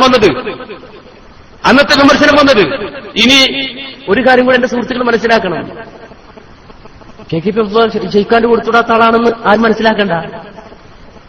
ഒരാള്, നമ്മുടെ കൂട്ടത്തിലൊരാള്, അയാൾ ആരായിക്കോട്ടെ, ഇപ്പൊ ഞാനിങ്ങനെ യാത്ര പോവാണ് ഒരിക്കല് കോട്ടക്കല്, ഞാനുണ്ട്, ഇസ്ലാമിൽ അമീറുണ്ട്, നജ്മുണ്ട്. അവിടെ നോക്കുമ്പോ കുറെ മൂല്യാക്കന്മാരിങ്ങനെ തലയൊക്കെ ഇട്ടിരിക്കണ് റോഡിന്റെ സൈഡിൽ 2 മണിക്ക് രാത്രി. ഞങ്ങളുണ്ട് വണ്ടി നിർത്തി. എങ്ങോട്ടാന്ന് ചോദിച്ചു. ഇഹിയാസുന്നയിലേക്ക് പോകാൻ വന്നാണ്. അപ്പൊ ആരാന്ന് കാണില്ല, വണ്ടിക്കാശിരിക്കുന്ന ആരാന്ന് കാണില്ല. ഇഹിയാസുന്നയിലേക്ക് പോകണം എന്ന് പറഞ്ഞു. എവിടെയോ നമുക്ക് കണ്ണന പ്രസംഗത്തിന് തക്ബീർ വിളിക്കാൻ പോയിട്ട് വന്ന കൗമാദിക്കട് ഞങ്ങളൊരു കയറിക്കോന്ന് പറഞ്ഞു. രാത്രി 2 മണിക്ക് സാധുക്കൾ ഓടിയിട്ട് പോകാൻ തോന്നിയില്ല. വണ്ടിയിൽ കയറ്റി ഓടിച്ച് പകുതി പോയി പേരൊക്കെ ചോദിച്ചതിന് ശേഷം അവരിങ്ങോട്ട് നിങ്ങളുടെ പേരെന്താന്ന് ചോദിച്ചു. അപ്പൊ എന്റെ പേര് അനസ്, എന്നെ അറിയില്ലെന്ന് ചോദിച്ചു. അപ്പൊ അനസോ അതാരാന്ന് ചോദിച്ചപ്പോ ഞാൻ ലൈറ്റ് ഇട്ട് അടിച്ചു കൊടുത്തു. രാത്രിയാണ്. അവർ ചെട്ടിപ്പോയി. സുബഹാനല്ല 6 വണ്ടിയിലാണ്. പിന്നെ അപ്പോൾ നോക്കുമ്പോ ഇസ്ലാമീറും പിന്നെ നജിബുദ്ദീനും ഇവർ തട്ടിക്കൊണ്ട് പോകുന്നു വിചാരിച്ചിട്ട് ആ സാധുക്കൾ പേടിച്ചിരിക്കുക. ഇഹിയാസുന്റെ അസൈമാര് പഠിച്ചിറങ്ങണ ഇഹിയാസുനയുടെ അറബി കോളേജിന്റെ മുന്നിൽ കൊണ്ടുപോയി ഇറക്കി കൊടുത്തിട്ട് പോകുന്നു. നാളെ ഒരുത്തിന് പറഞ്ഞൂടെ എന്ത് അസൈമാരുമായിട്ട് രഹസ്യ അജണ്ട ഉണ്ടാക്കിയിട്ടുണ്ട് സോലകൾ. ഇത് മുജാഹിദ് പ്രസ്ഥാനാണ്. മര്യാദയുള്ളവരാണ്. ഒരു ശത്രുത എങ്ങനെ നേരിടണമെന്ന് അറിയുന്നവരാണ്. ഘോരം വാദപ്രതിവാദം നടക്കാറുണ്ട്. പക്ഷേ എതിരാളികളെ മാനിക്കാറുണ്ട് മുജാഹിദ്. അവരെ തല്ലാനും കൊല്ലാനും ആട്ടിയോടിക്കാനും പോകണം. നമ്മൾ ആ ഇരിക്കണം അല്ലെങ്കിൽ വാദപ്രയോഗം നടത്തുമ്പോൾ മറുഭാഗത്തിരിക്കണം മുസ്ലിയാക്കന്മാരെ ഇവിടെ കൊണ്ടുവന്ന് ഇരുത്താൻ പണിയെടുക്കുന്നവരാ. അല്ല, അടുത്ത വേദിയിൽ അവരിവിടെ വന്നിരിക്കണമെന്ന് ആഗ്രഹിക്കുന്നവരാണ്. അവർ നന്നാകണമെന്ന് ആഗ്രഹിക്കുന്നവരാണ്. ആ ഒരു മനസ്സും ആ ഒരു താല്പര്യവും വെച്ചിട്ടാണ് നമ്മൾ പണിയെടുക്കുന്നത്. ആ നിലയിൽ വളരെ വ്യക്തമായി ആ വ്യക്തി ഞാൻ പേര് പറഞ്ഞ് മനസ്സിലാക്കുന്നത് അതിന് മാത്രമൊന്നുമില്ല. ഇപ്പോ പറഞ്ഞു വരുമ്പോ എന്ന് വെച്ചാൽ കേരളത്തിൽ മുജാഹിദിലെ എല്ലാ നേതാക്കന്മാരെക്കാളും വലിയ നേതാവ് KKP അബ്ദുള്ള എന്ന് പറയുന്ന ഒരു നേതാവാണെന്ന് വരുത്തി തീർക്കൽ ആരുടെ ആവശ്യമാണ്? നേരത്തെ പറഞ്ഞ പോലെ ആരുടെ ആവശ്യമാണത്? പക്ഷേ നേരത്തെ പറഞ്ഞ ഒന്നുമല്ല, അദ്ദേഹം ഒന്നുമല്ല എന്ന് പറഞ്ഞു. ലൈസൂ ബിശൈ ഞാനെന്ന് പ്രയോഗിച്ചു. അന്നത്തെ പരിപാടി ലൈസൂ ബിശൈ. ലൈസൂ ബിശൈ എന്ന് പറഞ്ഞാൽ എന്താ സംഭവം എന്നറിയോ? നബിയുടെയൊക്കെ വന്നിട്ട് ഈ കുഹാനുകളെ സംബന്ധിച്ച് ഈ ജ്യോത്സ്യന്മാരെ സംബന്ധിച്ച് ചോദിച്ചു. ആയിഷ റളിയല്ലാഹു അൻഹ ജ്യോത്സ്യന്മാരെങ്ങനെയാണ്? അപ്പൊ അവർ വലിയ ആളുകളാകുന്ന ചോദ്യം തന്നെ എന്താ, ഈ ജ്യോത്സ്യന്മാരെങ്ങനെയാണ്? ഇപ്പൊ മറ്റുള്ള ആൾക്കാർ എന്തോ ഇതുണ്ട്, വലിയ ആൾക്കാരാണ് ഈ ജ്യോത്സ്യന്മാർ നിൽക്കാണ് ചോദ്യം. ആരോട്? നബിയോട്. നബി ഒന്നാമത്തെ മറുപടി എന്താ പറഞ്ഞത്? മറുപടി പറഞ്ഞത്? ലൈസൂ ബിശൈ. അവര് ഒരു ചുക്കുമല്ല. ആര്? ഈ ജ്യോത്സ്യന്മാർ. എനിക്ക് മനസ്സിലാണ്ടോ? അവസാനം പറയും എല്ലാ അനസുമോലി പറഞ്ഞു പോയതാണ്, ഞാൻ മാത്രം നിങ്ങളും പറയണം. അനസുമോലി മാത്രമല്ല, ലൈസൂ ബിശൈ, ഒരു ചുക്കുമല്ല. ഇത് ഒരു ചങ്ങായി കേട്ടിട്ട് അയാള് അത് എനിക്ക് തുറന്നു കത്തിയപ്പോ എഴുതിയെന്നറിയോ? ലൈസൂ ഫീഹി ശൈ എന്നാ മൗലവി പറഞ്ഞത്. എന്ന് പറഞ്ഞാൽ നമ്മുടെ കേരളത്തിൽ മുജാഹിദിന്റെ കണ്ണൂരുള്ള നേതൃത്വവും KKP അബ്ദുള്ളയും തമ്മിൽ എന്തോ രഹസ്യ ഇടപാടുണ്ട്. ലൈസൂ ബിശൈ ഫീഹി ശൈ. ആ ഇടപാടിൽ ഒരു പ്രശ്നവുമില്ല. ഞാൻ എന്താ ചെയ്യാൻ പറ്റുക? നിങ്ങൾക്ക് എന്താ ചെയ്യാൻ പറ്റുക? ലൈസൂ ബിശൈഉം ലൈസൂ ഫീഹി ശൈഉം. ലൈസൂ ഫീഹി ശൈഉം എന്തൊക്കെ പ്രയോഗ നമുക്ക് പറഞ്ഞുകൂടാ. ലൈസ ഫീഹി ശൈ. അപ്പൊ ലൈസ അതിൽ ആ ബന്ധത്തിൽ നമ്മുടെ നേതൃത്വവും KKP അബ്ദുള്ളയും തമ്മിലുള്ള ബന്ധത്തിൽ ഒരു പ്രശ്നവുമില്ല എന്നാണ് അനസ് മൗലവിയോട് പ്രസംഗിച്ചതെന്നാണ്. എന്റെ പ്രസംഗത്തിന്റെ CD MCK വിഷയം ഇറക്കണമെന്ന് പറഞ്ഞിട്ട് അവരോട് വളരെ വ്യക്തമായി പറഞ്ഞിട്ട് അവരിറക്കിയിട്ടുണ്ട്. അപ്പൊ ഇത് വായിക്കുന്ന ആൾക്കാരെന്താ വിചാരിക്കുക? അപ്പൊ ഇങ്ങനൊരു തീം ഉണ്ടായവര്, ഒരു തീം യഥാർത്ഥത്തിൽ നിങ്ങൾ മനസ്സിലാക്കണം. ഒരു കാര്യം മനസ്സിലാക്കണം. ഈ പറയുന്ന വ്യക്തി അദ്ദേഹത്തിന്റെ ചില നിലപാടുകൾ, ആ നിലപാടുകളെ അത് തെറ്റാണെന്ന് കണ്ടപ്പോൾ അൻസാർ അറബി കോളേജിൽ വെച്ചുകൊണ്ട് നടന്ന ISMന്റെ മീറ്റിംഗിൽ, ഇതുപോലൊരു മീറ്റിംഗിൽ തുറന്ന് ചോദ്യം ചോദിക്കാൻ അവസരം കൊടുത്ത ISMന്റെ ആളുകൾ പങ്കെടുത്തുകൊണ്ട് നടത്തപ്പെട്ട പരിപാടിയിൽ ഈ വ്യക്തി ചോദ്യം ചോദിച്ചു. സിഹറുമായി ബന്ധപ്പെട്ട ചോദ്യം. ആ ചോദ്യം കഴിഞ്ഞു. ആ ചോദ്യങ്ങൾ കഴിഞ്ഞതിന് ശേഷം ഇദ്ദേഹം പലവരും ആവർത്തി ചോദിച്ചപ്പോ ഞാൻ ചോദിച്ചു, എന്റെ ഈ ISMന്റെ നേതാക്കന്മാരോട് ഞാൻ ചോദിച്ചു, ഇത് ഇദ്ദേഹം ആരാണെന്ന് ചോദിച്ചു. അപ്പൊ പറഞ്ഞൊരു എഴുത്തുകാരനാണ്, അദ്ദേഹം KKP ആണെന്ന് പറഞ്ഞപ്പോ ഞാൻ പറഞ്ഞു ഇദ്ദേഹത്തിന്റെ ആശയങ്ങൾ ക്ലിയറാക്കാറുണ്ട്, ഇദ്ദേഹത്തിന് ചില അബദ്ധധാരണകളുണ്ട് അന്ന് സംസാരിച്ചു. അതിനുശേഷം CD ടവർ നടന്ന മീറ്റിംഗിൽ പങ്കെടുത്ത പലരുണ്ട് അല്ലേ? ഇക്കൂട്ടത്തിൽ പലരും ഞാൻ ഓർക്കുന്നുണ്ട്. ആ മീറ്റിംഗിൽ KKP അബ്ദുള്ള എന്ന് പറയുന്ന ആളെ വിമർശിച്ച ആൾക്കാർ 3 ആരാ? ഒന്ന് ഇരിക്കുന്ന ഹനീഫ, രണ്ടാമത്തെ ആള് അബ്ദുറഹ്മാൻ സലഫി, മൂന്നാമത്തെ ആള് ഞാന്. ഇല്ലേ? KKP അബ്ദുള്ളയെ വിമർശിച്ചുകൊണ്ട് പ്രസംഗിച്ച ആള്, തലശ്ശേരിയിൽ KKP അബ്ദുള്ളയെ വിമർശിച്ച ആളാണ് ഞാൻ. അതുപോലെ തന്നെ നിലമ്പൂരിൽ KKP അബ്ദുള്ളയെ വിമർശിച്ച ആളാണ് ആര്? ഹനീഫ് കേക്കൊടി. എന്ന ഒരു രഹസ്യം കൂടി ഞാൻ പറഞ്ഞോട്ടെ. ഞാൻ മുഴുവൻ പറയണില്ല. വിമർശിച്ചവരുണ്ടല്ലോ, കൈകൊടുത്തപ്പോ വിമർശിച്ചവരുണ്ടല്ലോ. മാത്രമല്ല എനിക്കൊരു തുറന്നു കത്ത് എഴുതിയവരുണ്ടല്ലോ. ഇവരാണ് തളിപ്പറമ്പ്. ആ തളിപ്പറമ്പിൽ ഈ ഇരിക്കുന്ന ബഷീർ ഡോക്ടറെ പങ്കെടുപ്പിക്കാൻ നടത്തിയ ഒരു സമാപന സമ്മേളനം ഉണ്ടായിരുന്നു. അറിയോ നിങ്ങൾക്ക്? ആ സമാപന സമ്മേളനത്തിൽ സമാപന പ്രസംഗം നടത്താൻ ക്ഷണിക്കപ്പെട്ട ആളാണ് ഞാൻ. അന്ന് പലരും വിളിച്ചു പറഞ്ഞു, നിങ്ങൾ പരിപാടിയിൽ പങ്കെടുക്കരുത്. ഞങ്ങൾ പറഞ്ഞു പരിപാടിയിൽ പങ്കെടുക്കും, പരിപാടിയിൽ പങ്കെടുക്കുമെന്ന് പറഞ്ഞു. ഔദ്യോഗികമായി നേതൃത്വം നൽകി ഞങ്ങളോട് വിവരം ആരും ഞങ്ങളോട് പോകരുതെന്ന് പറഞ്ഞു. ചില വ്യക്തിത്വങ്ങൾ, ഞങ്ങളുമായി ബന്ധമുള്ള, ഞങ്ങൾ അറിയുന്ന, ഞങ്ങൾ സ്നേഹിക്കുന്ന ചില ആളുകൾ ഞങ്ങൾ വിളിച്ചു പറഞ്ഞു, നിങ്ങൾ ആ പരിപാടിയിൽ പങ്കെടുക്കരുത്, ആ പരിപാടിയിൽ പ്രസിഡന്റിനെ ബോധപൂർവ്വം ഒഴിവാക്കിയിട്ടുണ്ട് എന്ന് പറഞ്ഞു. ആ സന്ദർഭത്തിൽ ഒരു നിലപാട് ചെയ്യുന്നത്, ഞങ്ങൾ പോയില്ല എങ്കിൽ, ഞങ്ങൾ അവിടെ പങ്കെടുത്തിട്ടില്ല എങ്കിൽ സ്വാഭാവികമായും ആ കുറ്റവും കൂടി കേരള മുസ്ലിം മുജാഹിദ് എന്ന സംഘടന പേറേണ്ടി വരും എന്ന് ഞങ്ങൾക്കറിയാം. ഞാൻ ഹനീഫിനെ വിളിച്ചു, എന്താ തീരുമാനിക്കേണ്ടത്? ഹനീഫ് പറഞ്ഞു, നമ്മൾ പോകണം, അവർക്കെന്തെങ്കിലും ആ വിഷയത്തിൽ തെറ്റിദ്ധാരണയുണ്ടെങ്കിൽ തിരിച്ചു കൊടുക്കുകയും വേണം. ഞങ്ങൾ ആ പരിപാടിയിൽ ഞാനും ഹനീഫും ഒന്നിച്ചു പങ്കെടുത്തു. ആ പ്രസംഗത്തിന്റെ CD നിങ്ങൾ പരിശോധിച്ചു നോക്കൂ. തളിപ്പറമ്പ് എന്ന് പറയുന്ന സ്ഥലം എവിടെയാ? അവിടെയാണ് ആരുടെ വീടുള്ളത്? ആണോ? തളിപ്പറമ്പിലാണോ? ആണോ? അവിടെ KKP അബ്ദുള്ളയെ വിമർശിച്ച് അനസ് ഒരു വാക്ക് ഉച്ചരിച്ചില്ല, ഒരു വാക്ക് ഞാൻ പറഞ്ഞിട്ടില്ല. പറയാതിരിക്കാൻ കാരണമുണ്ട്. ആ കാരണം എന്താ? ഞാൻ പറഞ്ഞിട്ടില്ല ഇതുവരെ. അത് പറയാൻ എനിക്ക് നാക്കില്ലാഞ്ഞിട്ടോ, പറയേണ്ടത് എങ്ങനെയെന്ന് അറിയാഞ്ഞിട്ടോ, അത് എഴുതാൻ വരില്ലാഞ്ഞിട്ടോ, അത് പ്രസിദ്ധീകരിക്കാൻ എന്റെ കയ്യിൽ കമ്പ്യൂട്ടറും നെറ്റും ഇല്ലാത്തത് കൊണ്ടും അല്ല. മനസ്സിലാക്കണം. ഞാനവിടെ പറഞ്ഞിട്ടില്ല കാരണം. പക്ഷെ അന്ന് ഞാൻ മനസ്സിലാക്കിയത് ഇഖ്ലാസാണെന്ന് മാത്രമാണ്. ആ ഇഖ്ലാസാണ് എന്ന് മാത്രമേ അന്ന് ഞാൻ മനസ്സിലാക്കിയിട്ടുള്ളൂ. ഇഖ്ലാസ് കൊണ്ടാണ് അത് പറഞ്ഞത്. അഥവാ ആ പരിപാടിക്ക് ശേഷം എന്തുകൊണ്ട് അവിടെ KKPയെ വിമർശിക്കരുത്, പറയരുത് എന്ന് പറഞ്ഞു. അതിന്റെ ഇഖ്ലാസ് മാത്രമേ ഞാൻ അന്ന് ഉൾക്കൊണ്ടിട്ടുണ്ടായിരുന്നുള്ളൂ. പിന്നൊരു പ്രാവശ്യം മഹമൂദ് ഇവിടെ ഉണ്ടോ? ആ മഹമൂദ് എന്നെ ഒരു പരിപാടിക്ക് വിളിച്ചു. മഹമൂദ്, ആ സ്ഥലത്തിന്റെ പേര് എനിക്കറിയില്ല, ഖുർആൻ മുസ്ലിങ്ങളോട് വിഷയം അവതരിപ്പിച്ച പള്ളിപ്പുറം. ആ പള്ളിപ്പുറം എന്ന് പറയുന്ന സ്ഥലത്ത് കണ്ണൂർ. അതിനുശേഷം ഞാൻ പരിപാടിക്ക് വരുമ്പോ എന്നെ ഫോണിൽ പലരും ബന്ധപ്പെട്ടു. അവിടെ നിങ്ങൾ വളരെ ശക്തമായി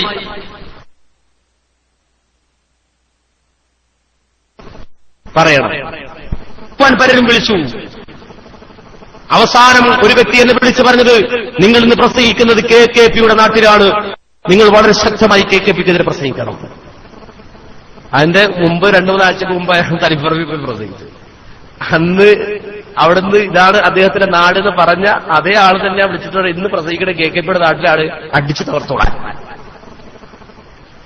ഞങ്ങൾ ഒന്നിലും ചോറ് കഴിക്കുന്നവരാണ് എന്ന ഒരു നിലവാരമെങ്കിലും ഞങ്ങൾക്ക് തരണ്ടേ. അപ്പോ ഇതൊന്നും ശരിയല്ല. അത് അത്ര ഒറ്റവാക്കിൽ ഞാൻ പറയട്ടെ. എന്നെ കൂടെ അധികവും അങ്ങനെ ആ രൂപത്തിൽ സംസാരിക്കാൻ ഉദ്ദേശിക്കുന്ന ആളല്ല ഞാൻ. ഇതുവരെ ഞാൻ പ്രതികരിച്ചിട്ടില്ല. കണ്ണൂര് വളരെ വ്യക്തമായി മനസ്സിലാക്കിച്ചാൽ ഇങ്ങനെ ഒരു നിലപാട് സ്വീകരിച്ച് കളവ് പറഞ്ഞാൽ അത് വളരെ ശക്തമായി ഗുരുതരമായി എന്റെ ദുനിയാവും ആഖിറവും ഒരുപോലെ നഷ്ടപ്പെടും. നിങ്ങൾ മനസ്സിലാക്കുക, ഒരുപോലെ നഷ്ടപ്പെടും. നമ്മളെ സംബന്ധിച്ചിടത്തോളം ഒരാളുടെ ആദർശമാണ് അയാളെ സ്നേഹിക്കുന്നതും അയാളോട് വിയോജിപ്പ്. നമ്മൾ ഒരു ദേഷ്യമില്ല, ആരാണെന്ന് പറഞ്ഞാലും ശരി, വ്യക്തിപരമായ ഒരു ദേഷ്യവും സൂക്ഷിക്കുന്നവരല്ല നമ്മൾ. നേരെ മറിച്ച് ആദർശം ഖുർആൻ സുന്നത്ത് അതിനനുസരിച്ചുകൊണ്ട് പ്രവർത്തിക്കുകയും ആ ഖുർആന്റെ സുന്നത്തിന് വേണ്ടി ബാധിക്കുകയും അതിനുവേണ്ടി ജീവിക്കുകയും ചെയ്യുന്നവരാണ്. അതുകൊണ്ട് ഇത്തരത്തിലുള്ള തെറ്റിദ്ധരിപ്പിക്കലുകളും തെറ്റിദ്ധാരണകളും ഒഴിവാക്കണം. ഞാനിത് പറയുന്നത് കണ്ണൂര് വെച്ചുകൊണ്ടാണ്, ഈ കണ്ണൂര് വെച്ചാണ് ഈ ഒരു പരിപാടി നടന്നത്. അതുകൊണ്ട് ഈ വാക്കുകൾക്ക് പലരും സാക്ഷികളുണ്ട്. കണ്ണൂരിൽ തന്നെ ഉണ്ടാകണമെന്ന ആ ഒരു മനസ്സിലെ താല്പര്യം കൊണ്ടാണ് ഇവിടെ വെച്ച് അതിന് പ്രതികരിച്ചത് എന്ന് മാത്രമേ സൂചിപ്പിക്കുന്നുള്ളൂ. ഇനി നാളെ ഇതിന് പ്രതികരിക്കാണ്ടെങ്കിൽ അനസുമോദി മരിച്ചിട്ടില്ല, ജീവിച്ചിരിപ്പുണ്ട്. ഇനി അത് നെറ്റിലൂടെ പ്രചരിപ്പിച്ചിട്ട് ലോകത്തുള്ള മുഴുവൻ ആളുകളെ അറിയിക്കണമെന്നില്ല. എന്നോട് നേരെ വന്നാൽ മതി. ഇന്റർവ്യൂ നടത്തണമെങ്കിൽ ഞാൻ മൈക്ക് വെച്ചിട്ട് ഇന്റർവ്യൂ നടത്തി തരാം, ക്യാമറ കൊണ്ടുവന്നാൽ ഞാൻ തന്നെ റെക്കോർഡ് ചെയ്ത് തരാം. നിങ്ങളൊന്നും ബേജാറാകണ്ട, വിഷമിക്കണ്ട എന്ന് മാത്രമേ അതിനെ സംബന്ധിച്ച് സൂചിപ്പിക്കുന്നു. ഞാൻ മുജാഹിദായിട്ട് ബന്ധപ്പെടുന്നതിന് മുമ്പ് മനസ്സിലാക്കിയ ഒരു കാര്യം, പേര് മുഹമ്മദ് പയ്യന്നൂര്. അൽ ഖുർആൻ, ഖാദിയാനി ഈ രണ്ട് വിഭാഗം ഇസ്ലാമിന് പുറത്താണ്. അവരായിട്ട് കല്യാണ ബന്ധം നടത്താൻ പാടില്ല എന്ന് മനസ്സിലാക്കി.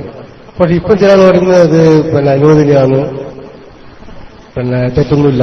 അപ്പൊ അതിൽ ഞാൻ മനസ്സിലാക്കിയത് തെറ്റാണോ അല്ല, മുന്നിൽ ചോദിച്ചാൽ പറഞ്ഞത് തെറ്റാന്ന്, അവർ കല്യാണം കഴിക്കാനോ അല്ലെങ്കിൽ അവരായിട്ട് ബന്ധപ്പെടാൻ പാടില്ലെന്നാ പറഞ്ഞത്. അപ്പൊ എന്നിട്ടും സംശയം നോക്കിയിട്ട് അപ്പോൾ ഇൻഷാ അല്ലാഹ് അത്തരം കർമ്മശാസ്ത്രപരമായ വിഷയങ്ങൾ നമുക്ക് മറ്റൊരു വേദിയിൽ ചർച്ച ചെയ്യാം. ഇവിടെ നമ്മൾ ഈ ചർച്ച ചെയ്ത രൂപത്തിലുള്ള വിഷയങ്ങളാണ് ഉദ്ദേശിച്ചത്. അസ്സലാമു അലൈക്കും. എന്റെ പേര് സിദ്ദീഖ് തലശ്ശേരിയാണ്. മറ്റൊരാളും കൂടി ഇതിലുണ്ട്, അനസ് തളിപ്പറമ്പ്.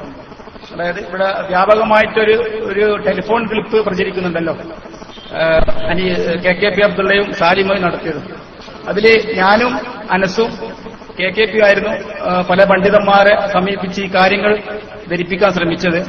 അപ്പോൾ അതിൽ KKP പറയുന്ന കാര്യം തികച്ചും കളവാണ്. സെൽഫിക്ക് അങ്ങനത്തെ യാതൊരു ആ രീതിയിലൊരു സപ്പോർട്ടും സെൽഫി ചെയ്തിട്ടില്ല. ആ ക്ലിപ്പിൽ പറയുന്ന സെൽഫിയായിട്ട് ബന്ധപ്പെട്ടുള്ള എല്ലാ കാര്യവും കളവാണെന്ന് ഞാനും അനസും കൂടി പറയാൻ വേണ്ടി മാത്രം ഈ മൈക്ക് ഉപയോഗിച്ചു. പക്ഷെ സിദ്ദീഖ് വൈകിപ്പോയി സിദ്ദീഖ്. ഒരു മനുഷ്യന് ഈ ഇസ്ലാഹി പ്രസ്ഥാനത്തിന്റെ പ്രവർത്തനത്തിന് കുടുംബത്തിലുള്ള സഹോദരന്മാരുടെ ആക്ഷേപങ്ങൾ സഹിച്ചുകൊണ്ട്, പരിഹാസങ്ങൾ ഏറ്റുവാങ്ങിക്കൊണ്ട് കഴിയുന്നത്ര ഈ ആദർശത്തിന് വേണ്ടി പ്രവർത്തിക്കണം എന്നാഗ്രഹിച്ച ഒരു മനുഷ്യനെ എതിരാളികളെപ്പോലും കൈകാര്യം ചെയ്യാത്ത രൂപത്തിൽ നമ്മുടെ ആദർശ ബന്ധുക്കൾ കൈകാര്യം ചെയ്ത് കഴിഞ്ഞിട്ടുണ്ട്. അത്ര എനിക്കതിനെപ്പറ്റി പറയാനുണ്ട്. ബാക്കി നീ ഇതിലെന്തെങ്കിലും പങ്കാളിത്തം നിങ്ങൾക്കുണ്ടെങ്കിൽ അദ്ദേഹത്തോട് നേരിട്ട് നിങ്ങൾ സംസാരിക്കുക. നിങ്ങൾ ഉദ്ദേശിക്കുന്നത് ഖൈറാണെങ്കിൽ അല്ലാഹു സുബ്ഹാനഹു വ തആല നിങ്ങൾക്കും അതിൽ പങ്കാളികളായ മറ്റാരെങ്കിലും അതിലിപ്പോൾ ഖേദിക്കുന്നുവെങ്കിൽ അവർക്കും പുറത്തു കൊടുക്കട്ടെ. എതിർത്തിക്ക് അത്ര നമുക്ക് കഴിയും. അടുത്ത ചോദ്യം ചോദിക്കാം. അസ്സലാമു അലൈക്കും വറഹ്മത്തുള്ളാഹി വബറകാതുഹു.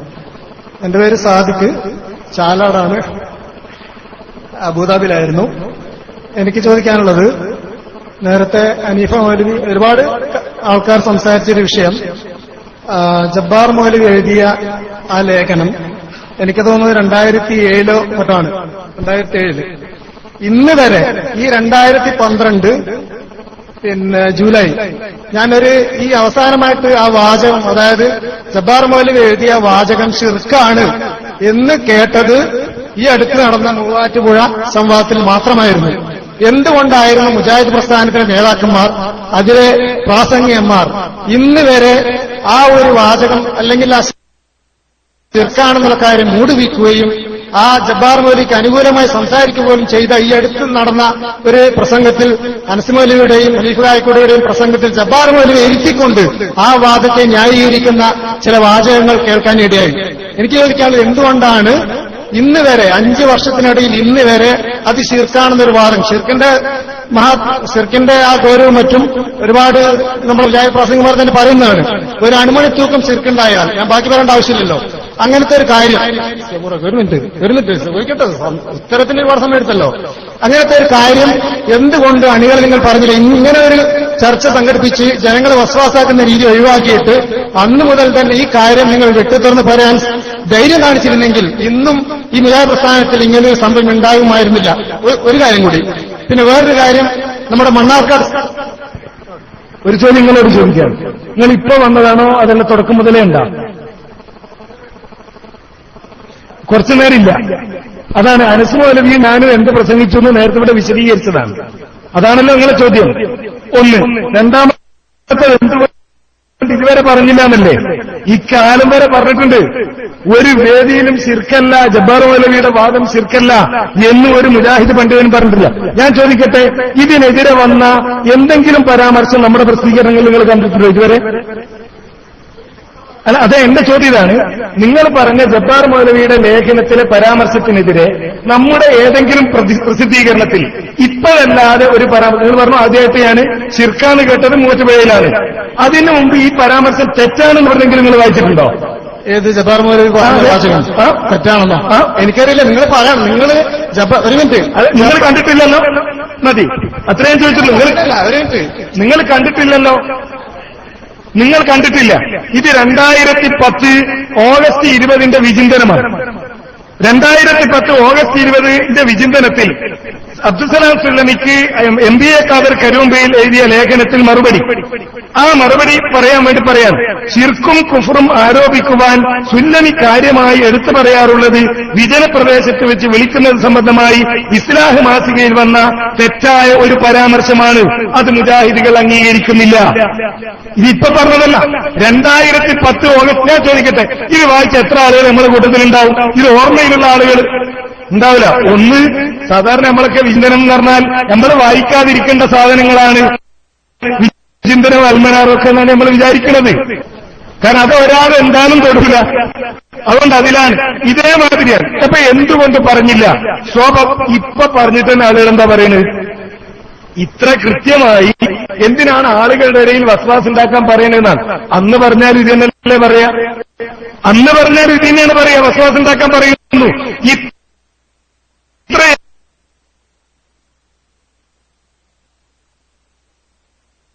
ഇത്രയേറെ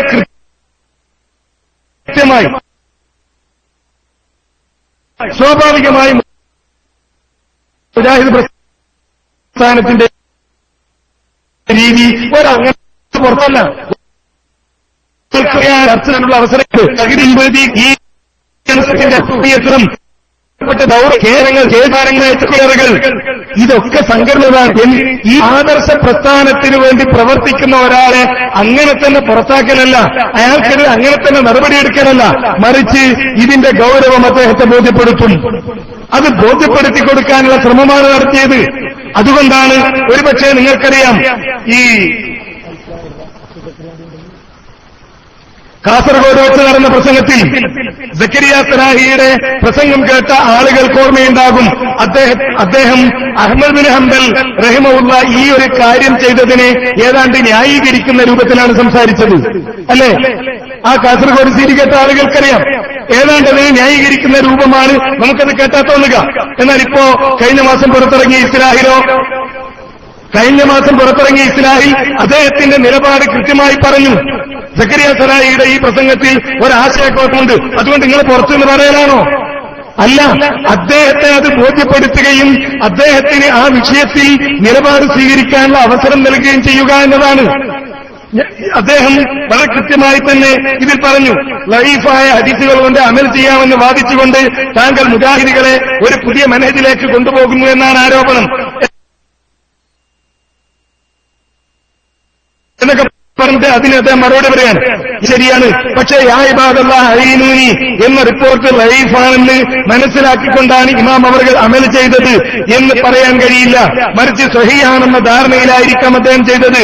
ഏതായാലും ഇമാം അവർകൾ ചെയ്തതുകൊണ്ട് മാത്രം അത് തെളിവാക്കാൻ നമുക്ക് ന്യായമില്ല. അദ്ദേഹം അമൽ ചെയ്തുവെന്ന റിപ്പോർട്ട് പോലും പരിശോധിക്കേണ്ടതുണ്ട്. മാത്രമല്ല, അദ്ദേഹത്തെ തഖ്ലീദ് ചെയ്തതെന്നും ഖുർആനിൽ നിന്നും സുന്നത്തിൽ നിന്നുമാണ് ദീനിന്റെ വിധികൾ സ്വീകരിക്കേണ്ടതെന്നുമാണ് അദ്ദേഹം പറഞ്ഞിട്ടുള്ളത് എന്ന് പറഞ്ഞ ആ നിലപാട് കൃത്യമായി അദ്ദേഹം വിശദീകരിച്ചു. ഇതിന് അവസരം കൊടുക്കുക എന്നതാണ് സംഘടനയുടെ നിലപാട്. എല്ലാ കാലങ്ങളിലും എല്ലാ കാര്യങ്ങളിലും സംഘടന സ്വീകരിച്ചു വരുന്ന നിലപാടാണ്. ഇപ്പൊ പറഞ്ഞിട്ടല്ലേ, ഇത് പറഞ്ഞല്ലോ 7 കൊല്ലായി ഈ വിഷയങ്ങളൊക്കെ പറഞ്ഞിട്ട് ഇപ്പൊ ന്യായീകരിച്ചുകൊണ്ട് എത്ര മേലുകളാണ് വരുന്നത്? ജമിയത്തുൽ ഉലമ ഈ വിഷയം ഒരു ഫത്വയിലൂടെ വിശദീകരിച്ചു. അതിന് ഇപ്പോ നാട്ടിലുള്ള മൗലവിമാര് അല്ലെങ്കിൽ അറബിക് കോളേജിൽ പഠിച്ച അല്ലെങ്കിൽ പണ്ഡിതന്മാർ AP അബ്ദുൽ ഒരു ടെലിഫോൺ ക്ലിപ്പ് കേൾക്കാനിടെ TP അബ്ദുൽ കലാം അതിന് പണ്ഡിതനാണ്. മൂപ്പര് രാഷ്ട്രീയക്കാരനാണ്. മൂപ്പര് പണ്ഡിതനെന്നുള്ള ഒരു രാഷ്ട്രീയക്കാരനാണ്. ആരാ? നമ്മളെ പ്രവർത്തകന്മാരാ പറയുന്നത്. അവർക്ക് പണ്ഡിതന്മാര് ഇന്റർനെറ്റ് മൗലാനമാരാണ്. അതിൽ കുറെ ഉസ്താദുമാരുണ്ടാവും. ഇപ്പോ ഉസ്താദാണെങ്കിൽ ഒരു അബു ചേർക്കണം. ഒരു അബു ചേർത്തിട്ട് അബു അഹമ്മദ്, അബു സാലിഹ്, അബു ഇഹ്സാന്, അബു ഇസ്ലാം, അബു മുസ്ലിം, അബു താഹ എന്നൊക്കെ പറഞ്ഞാലേ ഉസ്താദുമാരാകുള്ളൂ. ആ കൂട്ടത്തിൽപ്പെട്ട ഒരു ഉസ്താദ് എഴുതിയ മെയിലാണിത്. എന്തായാലും ജമിയത്തുൽ ഉലമയുടെ ഫത്വ ശരിയല്ല. ഇതിൽ അയാൾ കോപ്പി പേസ്റ്റ് ചെയ്ത അറബി വായിക്കാൻ അയാൾക്ക് കഴിയില്ല. ജമിയത്തുൽ ഉലമയിലെ ഒരു സാധാ മെമ്പർക്ക് വായിക്കാൻ കഴിയില്ല. എന്നിട്ടാണ് ഈ മെയിലയച്ചത്. എന്നിട്ട് എന്തായാലും പറയുന്നത് അത് ചികിത്സക്ക് മാത്രമേ അത് ബാധകാവുള്ളൂ. വലാ യജൂസു ഫീ ശൈഇൻ മിനൽ അശ്യാഇ ലാ തജൂസുൽ ഇസ്തിആനത്തു ബിഹിം ഫീ ശൈഇൻ മിനൽ അശ്യാഇ. ഒരു കാര്യത്തിലും പറ്റൂലെന്നാ. പക്ഷെ ചോദ്യകർത്താവ് ചോദിച്ച ചികിത്സ അല്ലേന്നാ. അതങ്ങനത്തല്ലേ. ഞാൻ ചോദിക്കട്ടെ, നിങ്ങളോട് ഒരാൾ ചോദിച്ചു, ഞാൻ ജാമ്യയിൽ പറഞ്ഞ ഒരു ഉദാഹരണം തന്നെ പറയട്ടെ. മക്ഡോവൽ വിസ്കി കുടിക്കാൻ പറ്റുമോ എന്ന് നിങ്ങളോട് ചോദിച്ചു. നിങ്ങളെന്താ പറയാ? ഒരു വിസ്കിയും കുടിക്കാൻ പറ്റൂല അല്ലേ? അപ്പോ ഇതാ ഒരു വിസ്കിയും കുടിക്കാൻ പറ്റൂല എന്ന് പറഞ്ഞതല്ല, ഇയാൾ എന്തേ പറഞ്ഞിട്ടുള്ളൂ? മക്ഡോവൽ വിസ്കിയെ പറ്റി ആ ചോദ്യകർത്താവ് ചോദിച്ചത്. അപ്പോ ഒരു വിസ്കിയും കുടിക്കാൻ പറ്റൂല എന്ന് പറഞ്ഞുകൊണ്ട് എന്തേ ഉദ്ദേശിച്ചിട്ടുള്ളൂ? മക്ഡോവലെ ഉദ്ദേശിച്ചിട്ടുള്ളൂ, വേറൊന്നും ഉദ്ദേശിച്ചിട്ടില്ല എന്ന് പറഞ്ഞാൽ അതിന് മലയാളത്തിൽ പൊട്ടത്തരെന്നാ പറയാ. ഇവിടെ പണ്ഡിതന്മാർ പറഞ്ഞെന്താ? ഒരു ശൈലിയിലും പറ്റൂല. ഇപ്പോ ഇത്രയേറെ കാര്യങ്ങൾ ആളുകളെ ബോധ്യപ്പെടുത്തിയിട്ടും ജനങ്ങളുടെ ഒരു സമീപനായത്. പിന്നീട് ആളറിയാതെ 2007 എഴുതിയ കൊണ്ട് മാത്രം എന്നാ ജബ്ബാർ മൗലവി പുറത്ത്, അതിനെ അയ്യക്കായക്കൊണ്ട് ന്യായീകരിച്ചിട്ടുണ്ട്, അയാൾ പുറത്ത്, അതിനെന്തോന്ന് പറഞ്ഞിട്ടുണ്ട്, അതുകൊണ്ട് അയാളും പുറത്ത് എന്നതല്ല സംഘടനയുടെ ഒരു രീതി. അതാണ് ഇവിടെ സ്വീകരിച്ച സമീപനം. അതിന്റെ ഉപചോദ്യത്തിനാണ്. അസ്സലാമു അലൈക്കും. പിന്നെ ഇവിടെ ഒരുപാട് വ്യക്തികളെ പരാമർശിച്ചുകൊണ്ട് അബൂ ഇഹ്സാൻ, അതൊക്കെ നമ്മളെ മലയാളം ഇസ്ലാമിക് ക്ലാസ് റൂമിലെ അഡ്മിൻസ് ആണ്. അതൊക്കെ ഒരു നിലയ്ക്ക് അല്ലെങ്കിൽ മറ്റൊരു നിലയ്ക്ക് ഇവിടെയുള്ള ചില ആൾക്കാർക്കൊക്കെ വലിയ തലവേദന ഉണ്ടാകുന്ന ഒരു വിഷയമാണ്. അതുകൊണ്ടായിരിക്കാം നമ്മുടെ വേർപ്പെട്ട ഹനീഫ് മൗലവി ആ പേരുകൾ പ്രത്യേകിച്ച് പരാമർശിച്ചത്. ഏതായാലും അൽഹംദുലില്ലാഹ്. പിന്നെ എനിക്ക് നേരത്തെ ചോദിച്ച ചോദ്യത്തിന്റെ ഉപചോദ്യമായി ചോദിക്കാനുള്ളത്, 2007 ഇസ്ലാം പുറത്തിറങ്ങി, മറുപടി കൊടുത്ത് 2010. അപ്പൊ അത് ചോദിക്കാൻ പറയാണ്, പിന്നെ അന്നേ ചോദിച്ചെങ്കിൽ അന്ന് ഇങ്ങനെ മറുപടി പറയായിരുന്നില്ലേ? ഇങ്ങനൊന്നും ഒരു മറുപടി, ഇതൊക്കെ ശരിക്കും ഈ ചോദിക്കട്ടെ, അല്ല ചോദിക്കാം. നിങ്ങൾ അരമണിക്കൂർ സംസാരിച്ചല്ലോ, ഒന്ന് സംസാരിക്കട്ടെ. ചോദിക്കട്ടെ. അപ്പൊ ആ രീതിയിലല്ല. 2010 ഏത് മാസമാണ് എനിക്ക് ഓർമ്മയില്ല. 2007 ഇസ്ലാം മാസികയിലെ മറുപടിക്ക് എന്തുകൊണ്ട് 2010 വരെ നിങ്ങൾ വെയിറ്റ് ചെയ്തു? ശിർക്ക് എന്ന് പറഞ്ഞ ന്യായ പ്രസ്ഥാനത്തിന്റെ അടിത്തറ, അതായത് അതിനുവേണ്ടി മാത്രമാണ് മുജാഹിദ് ഇവിടെ രൂപീകരിക്കപ്പെട്ടിരിക്കുന്നത്. അപ്പൊ അങ്ങനെ ഒരു വാദം ഒരാൾ കൊണ്ടുവന്നാൽ എന്തുകൊണ്ട് നിങ്ങൾ ഈ ജനങ്ങൾക്ക് പറഞ്ഞു കൊടുത്തില്ല എന്നുള്ളതിന് നല്ല മറുപടി നിങ്ങൾ തരണം. ജനങ്ങൾക്ക് വസ്വാസമായ രീതിയിൽ സംസാരിക്കരുത്, അതിനുള്ള മറുപടി വരിക. ഒരു മിനിറ്റ്, നിങ്ങളോടാണ് ചോദ്യം. ജബ്ബാർ മൗലവി ഇസ്ലാഹിൽ എഴുതിയ വാദം ശിർക്കാണെന്നാണോ അല്ലെന്നാണോ നിങ്ങളുടെ വിശ്വാസം? എന്റെ ചോദ്യമാണ്. അതെ, ഈ അടിത്തറ മാന്തുന്ന ഒരു വിഷയത്തിൽ നിലപാട് പ്രഖ്യാപിക്കാൻ ധൈര്യം നിങ്ങൾക്കില്ലേ? ഈ ഹിദായത്ത് പ്രസ്ഥാനത്തിന്റെ അടിത്തറ മാന്തുന്നു എന്ന് നിങ്ങൾ പറയുന്ന ഒരു വിഷയത്തിൽ ഒരു മുജാഹിദ് പ്രവർത്തകനായിട്ട് നിലപാട് പ്രഖ്യാപിക്കാനുള്ള ധൈര്യം നിങ്ങൾക്കില്ലേ? പറയണം. അബ്ദുൽ ജബ്ബാർ മൗലവിയുടെ വാദം ശിർക്കാണോ അല്ലേ? കൊടുക്കുമേ. എന്റെ ചോദ്യമല്ല, അതിന് മറുപടി ഞാൻ പറയും. എന്റെ ചോദ്യം 2007 എഴുതിയത് ശിർക്കാണെന്നോ അല്ലെന്നോ? അതെ, ഇതാണ് കാര്യം, ഇതാണ് വിഷയം. ഇയാൾക്ക് മാത്രമല്ല, ജബ്ബാർ മൗലവിയെ ന്യായീകരിക്കുന്ന ആരൊക്കെയുണ്ടോ ആ കൂട്ടത്തിൽപ്പെട്ട ഒരാൾക്കും ഇന്ന് വരെ, ഈ സമയം വരെ നിലപാട് പറയാൻ കഴിഞ്ഞിട്ടില്ല. ഞാൻ വീണ്ടും അപേക്ഷിക്കാൻ, വെല്ലുവിളിയല്ല, അപേക്ഷിക്കാൻ, ജബ്ബാർ മൗലവിയുടെ വാദം ശിർക്കാണോ അല്ലേ, അതിൽ നിലപാട് പറയാൻ നിങ്ങൾ തയ്യാറുണ്ടോ? കൊടുക്കുമായിരുന്നു. ഞാൻ ചോദിച്ച ചോദ്യം 2007 ഇറങ്ങി ഇസ്ലാഹിന് വേണ്ട, അതിന് മറുപടി പറയുന്നത് പുസ്തകമാക്കിയിരുന്നു. അല്ല, ഞാൻ തന്നെ മതി. നിങ്ങൾക്കതിൽ വേണ്ട, നിങ്ങൾ അതിൽ നിലപാട് പറയോ? അത് ഞാൻ മറുപടി പറയും. ഞാൻ മറുപടി പറയാൻ ഞാൻ തയ്യാറാണ്. അതിന് മുമ്പാണ്, അതിന്റെ മറുപടിക്ക് മുമ്പാണ് ഞാൻ ചോദിക്കുന്നത്, നിങ്ങളുടെ നിലപാട് പറയാൻ നിങ്ങൾ തയ്യാറാണോ? അല്ല, ഇരിക്കണം, നിങ്ങൾക്കിരിക്കാം. ഇതാണ് സഹോദരന്മാരെ അവസ്ഥ. നിങ്ങൾ മനസ്സിലാക്കിയില്ലേ? നേരത്തെ ഇവിടെ എന്റെ പ്രായമുള്ള അദ്ദേഹം പോയി എന്നാണ് ഞാൻ മനസ്സിലാക്കുന്നത്. 1986 മുജാഹിദായി എന്ന് പറഞ്ഞ് ചോദിച്ച സഹോദരനുണ്ടല്ലോ, ഈ ആളുകളൊക്കെ മനസ്സിൽ ശിർക്ക് സൂക്ഷിക്കുന്നവരാണ്, ആ ശിർക്ക് പ്രചരിപ്പിക്കുന്നവരാണ്. അദ്ദേഹത്തിന് പൊള്ളി എന്നാണല്ലോ പറയുന്നത്. ഈ അബൂ ഇഹ്സാൻ എന്ന് പറയുന്ന ആളെഴുതിയ മെയിലാണിത്. പുറത്തു വന്നല്ലോ ആളാണ്. ആ അബൂ ഇഹ്സാൻ എഴുതിയ മെയിലാണിത്. അതുകൊണ്ടാണ് ഞാൻ ആ പേര് പരാമർശിച്ചത്. അതേപോലെ തന്നെ കേരള നെതുവത്തുൽ മുജാഹിദീൻ ശിർക്കാണെന്ന് പറഞ്ഞ, കേരള ജമിയത്തുൽ ഉലമ ശിർക്കാണെന്ന് പറഞ്ഞ കാര്യങ്ങൾ ശിർക്കല്ല. ഈ മലയാള ഇസ്ലാമിക് ക്ലാസ് റൂം എന്ന് പറഞ്ഞില്ലേ, ഇപ്പൊ കാര്യ പണിയുണ്ടെന്നറിയോ? ഇത് ശിർക്കല്ല എന്ന് പ്രചരിപ്പിക്കൽ. അതാണ് അദ്ദേഹത്തിന് പോലും നിലപാട് പറയാൻ കഴിയാത്തത്. ഇനി വിഷയം ബഹുമാനനായ മൗലവി. അപ്പോ ഇത് ശിർക്കല്ല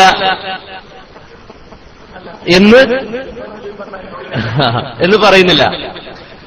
അത് പറയാൻ കഴിയില്ല. ശിർക്കാണ് എന്നത് പറയാൻ കഴിയുകയും ചെയ്യും. അപ്പൊ പിന്നെ നേരിട്ട് എന്തുകൊണ്ട് പറഞ്ഞില്ല? എന്റെ സുഹൃത്ത് മനസ്സിലാക്കേണ്ടത് ചിലപ്പോ പിന്നെ ബഹുമാനായ സുഹൃത്ത് അത് ഒരുപക്ഷെ സാദിഖ് സാഹിബ് ആ വിവരം അറിഞ്ഞതുകൊണ്ടോ അതല്ലെങ്കിൽ ആ അറിഞ്ഞ സ്രോതസ് അദ്ദേഹത്തിന് തെറ്റായി മനസ്സിലായതുകൊണ്ടോ ആകെ അത്തരം ചോദ്യം ചോദിച്ചു, അറിവിന്റെ അടിസ്ഥാനത്തിൽ ചോദിച്ചു. യഥാർത്ഥത്തിൽ ഇങ്ങനൊരു ലേഖനം ഇസ്ലാഹിൽ വന്നു. അപ്പോ ജബ്ബാർ മൗലവിയാണ് അത് എഴുതിയത്. ഇനി എന്റെ സുഹൃത്ത് മനസ്സിലായി, ജബ്ബാർ മൗലവി എന്ന് പറഞ്ഞാൽ നമുക്കറിയാത്ത ആളല്ല. സാദിഖിനെക്കാളും കൂടുതൽ ജബ്ബാർ മൗലവി അറിയുന്ന ആളാണ് ഞങ്ങൾ. അപ്പൊ ജബ്ബാർ മൗലവി ഈ വാദം എഴുതി. ജബ്ബാർ മൗലവിക്ക് ഒരു വാദം എഴുതിയാല് മനസ്സിലാണ് ചിലപ്പോൾ 3-4 കൊല്ലം എടുക്കും. അതറിയുമോ? ഇനി അങ്ങനെ ആണെങ്കിൽ തന്നെ തെറ്റല്ല, അത് കാര്യം പറഞ്ഞുതരാം. അദ്ദേഹം കഴിഞ്ഞ നബിദിനത്തിന്റെ സമയത്താണ് എന്നാണ് എന്റെ ഓർമ്മ, അദ്ദേഹം ഒരു ലേഖനം എഴുതി. ആ ലേഖനത്തിൽ എന്താണെന്ന് വെച്ചാല് നബിയുടേതല്ല അള്ളാഹുവിന്റേതല്ലാത്ത ഒരാളുടെയും മദ്ഹ് പറയിൽ പുണ്യമില്ലാത്ത കാര്യമാകുന്നു. ഇതാണ് ലേഖനത്തിൽ അദ്ദേഹം 1.5 പേജുകൾ എഴുതിയിട്ടുണ്ട്. ഞാനൊരു എടത്തനാട്ടുകരക്ക് അടുത്തൊരു മുഖാമുഖത്തിന് വേണ്ടി പോകുമ്പോൾ ജബ്ബാർ മൗലവിയുടെ ഉണ്ട്. അവിടെ നിന്നാണ് ആ ഇസ്ലാഹ് ഞാൻ വായിക്കുന്നത്. എനിക്കിത് 2-3 തവണ ഞാനിത് അവിടെ ജബ്ബാർ മൗലവിയോട് ഇരിക്കുന്നുണ്ട്. ഞാനത് വായിച്ചു എനിക്കത് മനസ്സിലായില്ല. കാരണം എന്ന് വെച്ചാൽ ഈ പറയുന്ന കോലത്തിൽ നബിയുടെ പിന്നെ അള്ളാഹുവിന്റേതല്ലാത്ത ഒരാളുടെ മദ്ഹ് പറഞ്ഞാലും പുണ്യമില്ല എന്ന് പറഞ്ഞു. അപ്പൊ ഞാൻ ഈ ലേഖനം 2 വട്ടം വായിച്ച മനസ്സിലായി. ഞാൻ ജബ്ബാർ മൗലവിയോട് കൊണ്ടുവച്ചിട്ട് ചോദിച്ചു, എന്താ മൗലവി പറഞ്ഞു? എനിക്ക് മനസ്സിലായി. അപ്പൊ നബിയുടെ മദ്ഹൊക്കെ പറയണ്ടല്ലോ, അത് കൂലിയില്ലാത്ത കാര്യമാണോ? അപ്പൊ മൂപ്പരാണ് അല്ല എന്ന് പറഞ്ഞു. അതിനകത്ത് എഴുതിയിട്ടുണ്ടല്ലോ അല്ല എന്ന് പറഞ്ഞു. എനിക്ക് മനസ്സിലാകാനിട്ടായിരിക്കും, ചിലപ്പോ എന്നെക്കാളും പ്രായമുള്ള ഒന്നുകൂടെ വായിച്ചു നോക്കാന്ന് പറഞ്ഞിട്ട് ഞാൻ വീണ്ടും വായിച്ചു നോക്കി. ഞാൻ വായിച്ചു കഴിഞ്ഞപ്പോ മൂപ്പരവിടെ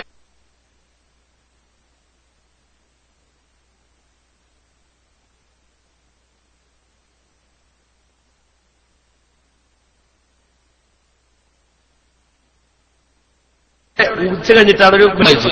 എന്നിട്ട് സുബ്ഹാന മുഹമ്മദ് കൂലിയുണ്ടോ പുണ്യാണോ? ഞാൻ പറഞ്ഞല്ല, ഇതാണ് ഞാൻ ഉദ്ദേശിച്ചത് പറഞ്ഞു. ഞാൻ അങ്ങനെയാണെങ്കിൽ ഒരു 2 വരി പോരെ ഈ ലേഖനം. മാത്രം അത് മദ്ഹാണോ ദിക്റാണോ? ഈ സുബ്ഹാനല്ലാഹ് എന്നുള്ളത് സുബ്ഹാന മുഹമ്മദ് എന്ന് പറഞ്ഞ ദിക്റാണോ മദ്ഹാണോ? അത് രണ്ടും വേറെ വിഷയമുണ്ട്. അപ്പൊ ഈ രൂപത്തിൽ എഴുതുന്ന ആളാണ് ആര്? ജബ്ബാർ മൗലവി. അത് മനസ്സിലാക്കണം. മൂപ്പരോട് എന്നൊന്ന് ചോദിക്കണം. നമ്മുടെ തൗഹീദ്, അദ്ദേഹം തൗഹീദിന്റെ ബുക്ക് എടുത്ത് മൂപ്പരോട് തന്നെ കൊടുക്കുന്നു, വ്യാഖ്യാനിച്ചതാ എന്ന് പറഞ്ഞിട്ട്. അല്ല, അത്രയും ആ രൂപത്തിൽ അദ്ദേഹത്തിന്റെ വാക്കിൽ ചിലപ്പോൾ അദ്ദേഹത്തിന് മനസ്സിലാവുന്നത് എല്ലാവർക്കും അറിയുന്ന കാര്യമാണ്.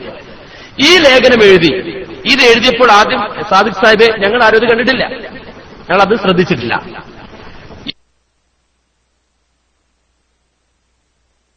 ഈ ലേഖനം എഴുതുന്ന സമയം കത്തുന്ന സമയമായതുകൊണ്ടാണ്. മൂപ്പർ മനസ്സിൽ ആ സമയത്ത് അത് കയറാൻ, അല്ലെങ്കിൽ ഒരു ജിന്നന്റെ ഇടയിൽ പെട്ടത് കയറി വരില്ല.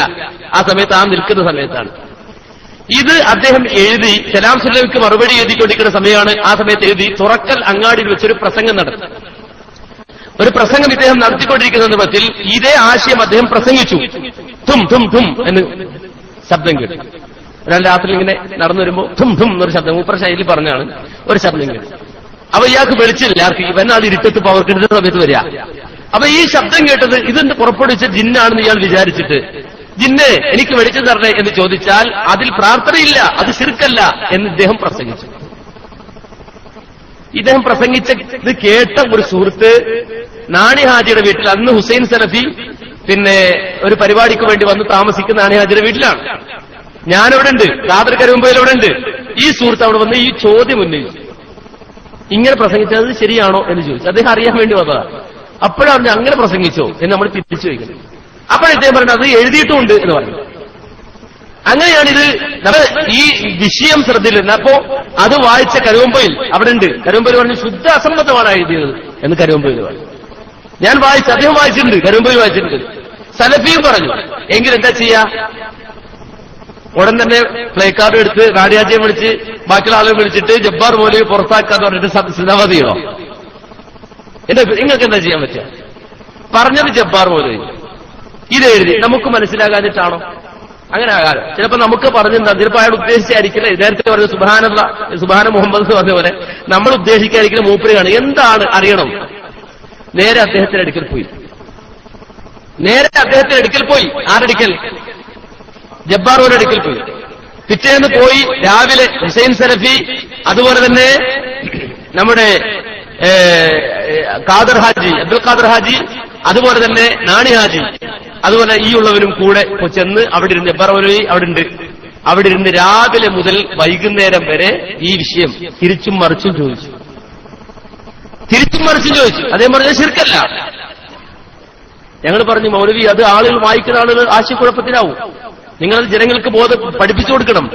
മാത്രമല്ല നമ്മുടെ എതിരാളികൾ തൗഹീദിനെതിരായി ഉപയോഗിക്കുകയും ചെയ്യും, നിങ്ങൾ തിരുത്തി കൊടുക്കണം. പോയത് ഇപ്പറഞ്ഞ ആൾക്കാരാ. അതിനകത്ത് ഞാനല്ലാത്ത എല്ലാവരും പ്രഗത്ഭരുമാണ്. അവിടെ ചെന്നു ശക്തമായി പറഞ്ഞു, വാദിച്ചു. വൈകുന്നേരം വരെ, രാവിലെ ഞങ്ങൾ പോയി വൈകുന്നേരം വരെ അവിടെ നിന്ന് പറഞ്ഞു. അവസാനം ഒരു 5-5:30 സമയമായപ്പോ ജബ്ബാർ മൗലവി പറഞ്ഞു, എങ്കിൽ നിങ്ങൾ ഇത്രയും പറഞ്ഞ സ്ഥിതിക്ക് ഞാനൊരു വിശദീകരണം എഴുതരാം എന്ന് പറഞ്ഞു. അൽഹംദുലില്ലാഹ്, ഞങ്ങൾക്ക് കാര്യം ഇത്രയും പണിയെടുത്തതിന്റെ ഗുണമായല്ലോ എന്ന് വിചാരിച്ച് ജബ്ബാർ മൗലവി അകത്ത് കയറി കൈകാല് കഴുകി, അന്ന് അദ്ദേഹം വീട് പണി നടക്കാണ്, അതിനിടക്കുന്ന കുപ്പായി എടുത്തിട്ട് പുറത്തേക്ക് ഇങ്ങനെ ഇറങ്ങി വരുന്ന സമയത്ത് ഞങ്ങളെല്ലാവരും ഒന്നിച്ചിങ്ങനെ ഇറങ്ങി വരുമ്പോ ഒരാൾ പെട്ടെന്ന് കുമ്പസരിക്കാൻ കൊണ്ടുപോവുകയാണോ എന്ന് ചോദിച്ചിട്ട് പെട്ടെന്ന് ചാടി വീണു. എനിക്കതിന് ഉത്തരവായിട്ടല്ല. പിന്നെ അന്വേഷിച്ചപ്പോൾ അതിന്റെ മകനാന്ന് പറഞ്ഞു. ഇനിയിപ്പോ അതാരായിരുന്നാലും കുമ്പസരിക്കാൻ കൊണ്ടുപോകണമെന്ന് ചോദിച്ചിട്ട് ഇദ്ദേഹം ഇങ്ങനെ ചാടി. നമുക്കറിയാം മുസ്ലിം സലഫി അങ്ങനെയുള്ള ഒരു അവസ്ഥയിൽ അദ്ദേഹം നിന്നിട്ടില്ല. അദ്ദേഹം ആകെ വിളറി, ഞങ്ങൾ വിളറി, എന്ത് ചെയ്യണമെന്നറിയില്ല. ഇത് കേട്ട ഉടൻ തന്നെ അദ്ദേഹം തിരിച്ച് കുപ്പായി പോരി അകത്ത് കയറി, തിരിച്ചു കയറി. ഞാനില്ല എന്ന് പറഞ്ഞു. ഞങ്ങൾക്ക് മനസ്സിലായില്ലേ കുമ്പസരിക്കാൻ കൊണ്ടുപോകണം. നമ്മളിത് കുമ്പസരിക്കാനാ? രാവിലെ മുതൽ തുടങ്ങിയതാണല്ലോ, ഇവിടെ കുറെ നേരമായല്ലോ കുറുകാൻ തുടങ്ങിയിട്ട്. ഇപ്പോ വൈകിട്ട് കുമ്പസരിക്കാൻ കൊണ്ടുപോകണം ചോദിച്ചപ്പോ നമ്മുടെ നേരെ ചാടിക്കേറി. അവസാനം ഞങ്ങൾ പകച്ചിക്കാണ്. ഇദ്ദേഹം അകത്തോട്ട് കയറിപ്പോയി ചെയ്തു. ജബ്ബാർ മൗലവിയുടെ വീടിന്റെ മുറ്റത്ത് ഞങ്ങൾ 4 പേര് ഇങ്ങനെ കൈ കെട്ടിയിരിക്കുക. അവസാനം ഹുസൈൻ സലഫി പറഞ്ഞു, നമ്മൾ പോയാൽ എന്തെങ്കിലും ഇതിന് സംഭവിച്ചാൽ പറയും, നമ്മളിവിടെ വന്ന് മൂപ്പരെ ബേജാറാക്കി എന്നതിന് സംഭവിച്ചെന്ന് പറയാൻ ഉത്തരവാദിത്തപ്പെട്ട ആരെങ്കിലും വിളിച്ചു വരുത്തിയിട്ട് ഇവിടുന്ന് പോകാൻ പറ്റുള്ളൂ. ഞങ്ങൾ താഴെ ഇറങ്ങി പള്ളിയിലിരുന്നു, തുറക്കൽ പള്ളിയിരുന്നു. ആരെ വിളിക്കും? ഇപ്പൊ പറഞ്ഞു, സലഫി പറഞ്ഞു, അബ്ദുറഹ്മാൻ സലഫി വിളിക്കുന്നു പറഞ്ഞു. സലഫി വിളിച്ചു. സലഫി അന്ന് മഞ്ചേരിയിലോ എവിടെയാണ്. സലഫി പറഞ്ഞു, ഞാൻ എത്താം. ഇശാ നമസ്കാരം വരെ രാവിലെ പോയ ഞങ്ങൾ വൈകുന്നേരം വരെ കുത്തിക്കിടക്കുക ഒരു സ്ഥലത്ത് പോയിട്ട്. ഇശാ നമസ്കാരം പള്ളിയിൽ വെച്ച് നിർവഹിച്ചു. തുറക്കൽ പള്ളിയിൽ വെച്ച് നിസ്കരിച്ചു. പള്ളിയിൽ നമസ്കാരം കഴിഞ്ഞ് സലാം വീട്ടി അവിടുത്തെ ആളുകളൊക്കെ, പള്ളിയുണ്ടായിരുന്ന ആളുകളൊക്കെ പുറത്തേക്ക് പോയാലും സാധാരണക്കാർക്കിടയിൽ വിഷയം ഉണ്ടാക്കണ്ടെന്ന് വിചാരിച്ചു. ജബ്ബാർ മൗലവി വിളിച്ചു കൊണ്ടുപോയി സ്നേഹത്തോടെ സ്ത്രീകൾക്ക് വേണ്ടി സംവിധാനിച്ചിട്ടുള്ള ഭാഗത്ത് കൊണ്ടുപോയി ഇരുത്തിയിട്ട് അബ്ദുറഹ്മാൻ സലഫി വളരെ ശക്തമായും വൈകാരികമായും സംസാരിച്ച് പറഞ്ഞു, മൗലവി നമ്മൾ മരിച്ചു, നാളെ അടുത്ത തലമുറ വരും, എന്നിട്ടിത് വായിക്കും, എന്നിട്ട് ജിന്നോട് സഹായം ചെയ്യുന്ന ശിർക്കല്ല എന്നവർ മനസ്സിലാക്കിപ്പോയാൽ അതിന്റെ ഉത്തരവാദിത്വം ഞാനും നിങ്ങൾ ഏറ്റെടുക്കേണ്ടി വരും. അല്ലാഹുവിന്റെ മുന്നിൽ നമ്മൾ സമാധാനം പറയേണ്ടി വരും. അതുകൊണ്ട് ഇത് പരലോകത്തിന്റെയും തൗഹീദിന്റെയും വിഷയമാണ്, നിങ്ങൾ തിരുത്തണം, വിശദീകരണം കൊടുക്കണം എന്ന് അദ്ദേഹത്തോട് ആവശ്യപ്പെട്ടു. അദ്ദേഹം പറഞ്ഞു, ഞാൻ തിരുത്തൂല. വീണ്ടും സലഫി വളരെ ശക്തമായി മറ്റേ ഈ പഴയ മുസ്ലിയാക്കന്മാരുടെ മസ്അലകൾ ചർച്ച ചെയ്ത പോലെ കീറിമുറിച്ച് ഇത് ചർച്ച ചെയ്യാൻ സാധാരണക്കാരന് കഴിയില്ല. നമ്മൾ വിശദീകരിച്ചു കൊടുക്കാൻ നമ്മളുണ്ടാവില്ല. വളരെ ശക്തമായി പറഞ്ഞു. അവസാനം ഇദ്ദേഹം അവസാനം സലഫി എഴുന്നേറ്റ് കഴിഞ്ഞപ്പോ ഞങ്ങള് വീണ്ടും ജബ്ബാറിനോട് ചോദിച്ചു, ഞങ്ങൾ തിരുത്തിക്കോട്ടെ മൗലവി, നിങ്ങൾക്ക് വേണ്ടി ഞങ്ങൾ തിരുത്തിക്കോട്ടെ. അപ്പോ സലഫി സംസാരിച്ച ആ ചോദ്യം മൂപ്പര് പറഞ്ഞു, നിങ്ങൾ തിരുത്താതിരിക്കോ, എന്തുകൊണ്ട് ചെയ്തു, എനിക്കെന്താണ്, നിങ്ങൾ തിരുത്തല എന്റെ ഒരു വാദം എതിരാന്ന് ചോദിച്ചു. നമുക്കതായി അൽഹംദുലില്ലാ, നിങ്ങൾക്ക് വേണമെങ്കിൽ തിരുത്തിക്കോന്ന് മൂപ്പര് പറഞ്ഞല്ലോ. നിങ്ങൾ തിരുത്താതിരിക്കോ, എന്ത് വേണം ചെയ്തോ എന്ന് പറഞ്ഞല്ലോ. അല്ലോ തിരുത്തണ്ടോ, തിരുത്തിക്കോന്ന് പറഞ്ഞല്ലോ. ആയിക്കോട്ടെ, അൽഹംദുലില്ലാ. അത് കേട്ടുകൊണ്ട് വന്നു. എന്നിട്ട് എഴുതിക്കൊടുത്തു എന്ന് പറയും. നമ്മൾ അവിടെയും നീതി കാണിച്ചു. എന്നറിയോ, ജബ്ബാർ മൗലവി എഴുതിയ വാദം, ജബ്ബാർ മൗലവി ഉദ്ദേശിച്ചത് ഒരു വരി പോലും ആ പറഞ്ഞതിൽ നമ്മൾ വിട്ടുകളഞ്ഞിട്ടില്ല. എന്നാൽ നമുക്ക് പറയാനുള്ളത്, ഈ പ്രസ്ഥാനത്തിന് പറയാനുള്ളത്, മുജാഹിദ് പ്രസ്ഥാനത്തിന് പറയാനുള്ളത് അതിന്റെ ചുവട്ടിൽ എഴുതി ചേർക്കുകയും ചെയ്യും. ജബ്ബാർ മൗലവി എന്താ ഉദ്ദേശിച്ചത്, ജബ്ബാർ മൗലവി പറഞ്ഞത് അങ്ങനെ തന്നെ പറഞ്ഞ വാചകം തന്നെ ഇതിൽ എഴുതി വെച്ചു. അല്ലല്ലാത്തൊരു പ്രാർത്ഥിക്കാം. കണ്ടോ, ഇവിടെ ഒരു ചോദ്യം ഷമീർ കുറ്റിപ്പുറം എന്നൊരാള് അന്ന് ഇതിനുവേണ്ടി ഉത്തരം കൊടുക്കാൻ വേണ്ടി ചോദിച്ച ഒരു ചോദ്യമാണ്. ആ ചോദ്യം കൊടുത്തിട്ട് ചോദ്യത്തിന്റെ തുടക്കത്തിൽ ഇസ്രായേൽ പ്രസ്ഥാനത്തെക്കുറിച്ച് ചോദ്യകർത്താവ് പറഞ്ഞ പ്രകാരം പ്രാർത്ഥന അല്ലാഹുവോട് മാത്രം എന്ന തത്വമാണ് അന്നും ഇന്നും എന്നും ഇസ്രായേൽ പ്രസ്ഥാനം പ്രദാനം ചെയ്യുന്നത്. അതിൽ യാതൊരു മാറ്റവുമില്ല. എന്നാൽ ചോദ്യകർത്താവ് എടുത്തുദ്ധരിച്ച വാചകങ്ങളിൽ നിന്ന് അല്ലാത്തൊരു പ്രാർത്ഥിക്കൽ അനുവദനീയമാണ് സങ്കല്പം ലേഖകൻ ഉദ്ദേശിച്ചിട്ടേയില്ല. പിന്നെ ലേഖകൻ ഉദ്ദേശിച്ചത് എന്താണെന്ന് കൊടുത്തു. അത് നമ്മൾ അനുകൂലിക്കുകയോ പ്രതികൂലിക്കുകയോ ചെയ്യാതെ അതങ്ങനെ തന്നെ ആ ലേഖകന്റെ വാചകമായതുകൊണ്ട് അങ്ങനെ തന്നെ കൊടുത്തിട്ട് അതിന്റെ അവസാനത്തിൽ നമ്മുടെ ജീവിതത്തിലെ ഒരു സാഹചര്യത്തിലും ദീനിനോട് സഹായം തേടാൻ ഖുർആനിലും ഹദീസിലും തെളിവില്ല, ഇത്തരം ദുഷ്പ്രചരണങ്ങളെ കരുതിയിരിക്കുക. ഇതന്ന് എഴുതി ഹുസൈൻ സലഫി അടക്കമുള്ള ആളുകൾ എഴുതി ഇസ്ലാഹിന് അയച്ചു കൊടുത്തു. ഇത് പ്രസിദ്ധീകരിക്കാൻ വേണ്ടി. എന്താണെന്ന് വെച്ചാൽ നിങ്ങൾ ഇപ്പോ അനസ് മൗലവിയുടെ ക്ലിപ്പൊക്കെ ചില ആളുകൾ ഇവിടെ വിഷൻ എന്ന് പറഞ്ഞിട്ട് ഇറക്കുന്നുണ്ട്. നീതിയുണ്ടോ? ഒരു ചോദ്യം ചോദിക്കണം, നീതിയുണ്ടോ? നീതിയാണോ അത്? നീതിയാണെങ്കിൽ ആ ക്ലിപ്പുകൾക്ക് മുമ്പും അതിനുശേഷം പറഞ്ഞ കാര്യങ്ങളുണ്ട്. ചില ആളുകൾ പറയുന്നത് എന്താ വെച്ചാല് പണ്ട് അനസ് മൗലവിക്കൊക്കെ ആ വാദമായിരുന്നു, പിന്നെ ഇപ്പൊ മാറിയതാണ്. ആ വാദമാണെങ്കിൽ ഞങ്ങൾ പോയിട്ട് ജബ്ബാർ മൗലവിയോട് സംസാരിക്കണോ?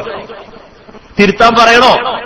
രാവിലെ മുതൽ വൈകുന്നേരം വരെ അദ്ദേഹം വളരെ മോശമായി സംസാരിച്ച സംസാരങ്ങൾ ഞങ്ങളുടെ ഗുരുവിന്റെ സ്ഥാനത്തോളം കാണുന്ന ഒരാൾ, ഗുരുവല്ലെങ്കിലും ഗുരുവിന്റെ സ്ഥാനത്തോട് കാണുന്ന പ്രായം കൊണ്ട് മാനിക്കുന്ന ഒരാളാണ്.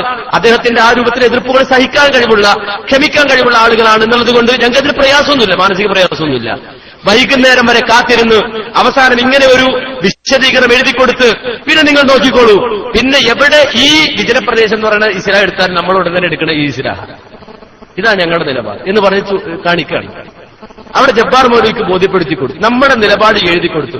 പക്ഷെ ഇത് എഴുതി കൊടുത്ത് മാസങ്ങളോളം ഇസ്ലാഹ് പ്രസിദ്ധീകരിച്ചില്ല. അവിടെയാണ് നിങ്ങൾക്ക് തെറ്റ് സംഭവിച്ചത്. ഇത് എഴുതി കൊടുത്തതിന് ശേഷം ഇത് കുറെ കാലം, കാരണം ജബ്ബാർ മൗലവി എഴുതുന്നത് ഇസ്ലാമിൽ എഴുതുന്നുണ്ട്. അപ്പൊ കുറെ കാലം ജബ്ബാർ മൗലവിക്ക് എതിരാവൂ എന്ന് പറഞ്ഞിട്ട് ഇങ്ങനെ ഈ നമുക്കിപ്പോ നേരെ കൊണ്ടുപോയിട്ട് പ്രസ് കൊണ്ടുപോയിട്ട് ഇസ്ലാം അടുപ്പിച്ച് ഇസ്ലാമിന്റെ പേരിൽ ഇറക്കാൻ പറ്റുമോ? അത് കുറെ കാലം പ്രതികരിച്ചില്ല. അവസാനം വളരെ ശക്തമായി പലരും പ്രതിഷേധിച്ചു. ഹുസൈൻ സലഫി അടക്കമുള്ള ആളുകൾ പ്രതിഷേധിച്ചു. കാര്യം ഇതിന്റെ പത്രാധിപ സമിതിയിൽ ഹുസൈൻ സലഫിയുടെ പേരുണ്ട്. ശക്തമായി ഇടപെട്ടു. എന്റെ പേരതിൽ നിന്ന് നീക്കേണ്ടി വരും എന്നിവരെ അദ്ദേഹത്തിന് പറയേണ്ടി വന്നിട്ടുണ്ട്. അവസാനം പിന്നെ കൊടുത്ത ജനുവരി 2008 ജനുവരിയിലായപ്പോ അത് കൊടുത്തു കഴിഞ്ഞപ്പോ പിന്നെ നമ്മൾ വായിക്കാൻ തുടങ്ങി. കൊടുത്തതിന് ശേഷം നമ്മൾ വായിക്കാൻ തുടങ്ങി. അതിനു മുമ്പും അത് ഈ നിങ്ങൾ നോക്കിക്കോ, എന്റെ ക്ലിപ്പുകൾ ഞാൻ മറുപടികൾക്ക് മറുപടി പറയുന്ന ക്ലിപ്പുകൾ എടുക്കും. ജബ്ബാർ മൗലവിയുടെ പകൽ വെളിച്ചം വായിക്കുമ്പോൾ നമ്മൾ ചെറിയ മുണ്ടത്തിന്റെ ബുക്ക് വായിച്ച് മറുപടി പറയുന്ന ക്ലിപ്പുകൾ പലയിടത്തും ഇടാറുണ്ട്. ഞാൻ വെല്ലുവിളിച്ചുകൊണ്ട് പറയാം, ആ സീഡികൾ ഓരോന്നും ഇരുന്നിട്ട് അതിൽ വ്യക്തമായി തന്നെ ജിന്നോട് സഹായം ശിർക്കാണെന്ന് പറയാതെ പോയിട്ടുണ്ടോ? ഉണ്ടെങ്കിൽ കൊണ്ടുവരും. ചിലർ പറയണെന്ന് വെച്ചാല് അനസ് മൗലവി മടവൂരേക്ക് മറുപടി പറഞ്ഞു, പക്ഷേ നിലപാട് പറഞ്ഞിട്ടില്ല, ഹുക്കുമ് പറഞ്ഞിട്ടില്ല എന്ന് പറയും. ജിന്നോട് സഹായം തരുന്നതിന് ഹുക്കുമ് പറഞ്ഞിട്ടില്ല. ആരാ പറഞ്ഞത്? ഒന്ന് ചിറകൊടിഞ്ഞ മടവൂരികൾ, കുന്നത്തേരി സംവാദം ചിറകൊടിഞ്ഞ മടവൂരികളും സീഡി ഉണ്ടോ? ജിന്നോട് സഹായം ശിർക്കാണ് എന്ന് വളരെ വ്യക്തമായി പറഞ്ഞിട്ടുണ്ട്, ഹുക്കുമ് പറഞ്ഞിട്ടുണ്ട്.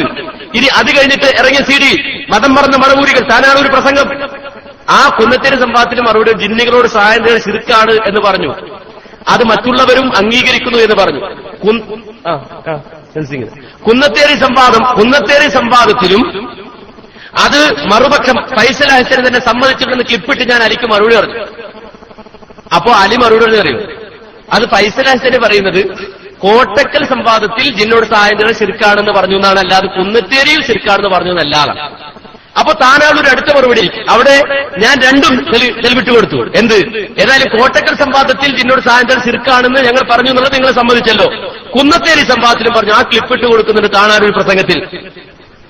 ഇങ്ങനെ എല്ലാ സ്ഥലത്തും നമ്മളിത് പറയുമ്പോൾ ജിന്നോട് സഹായം തേടി ശിർക്കാണ്.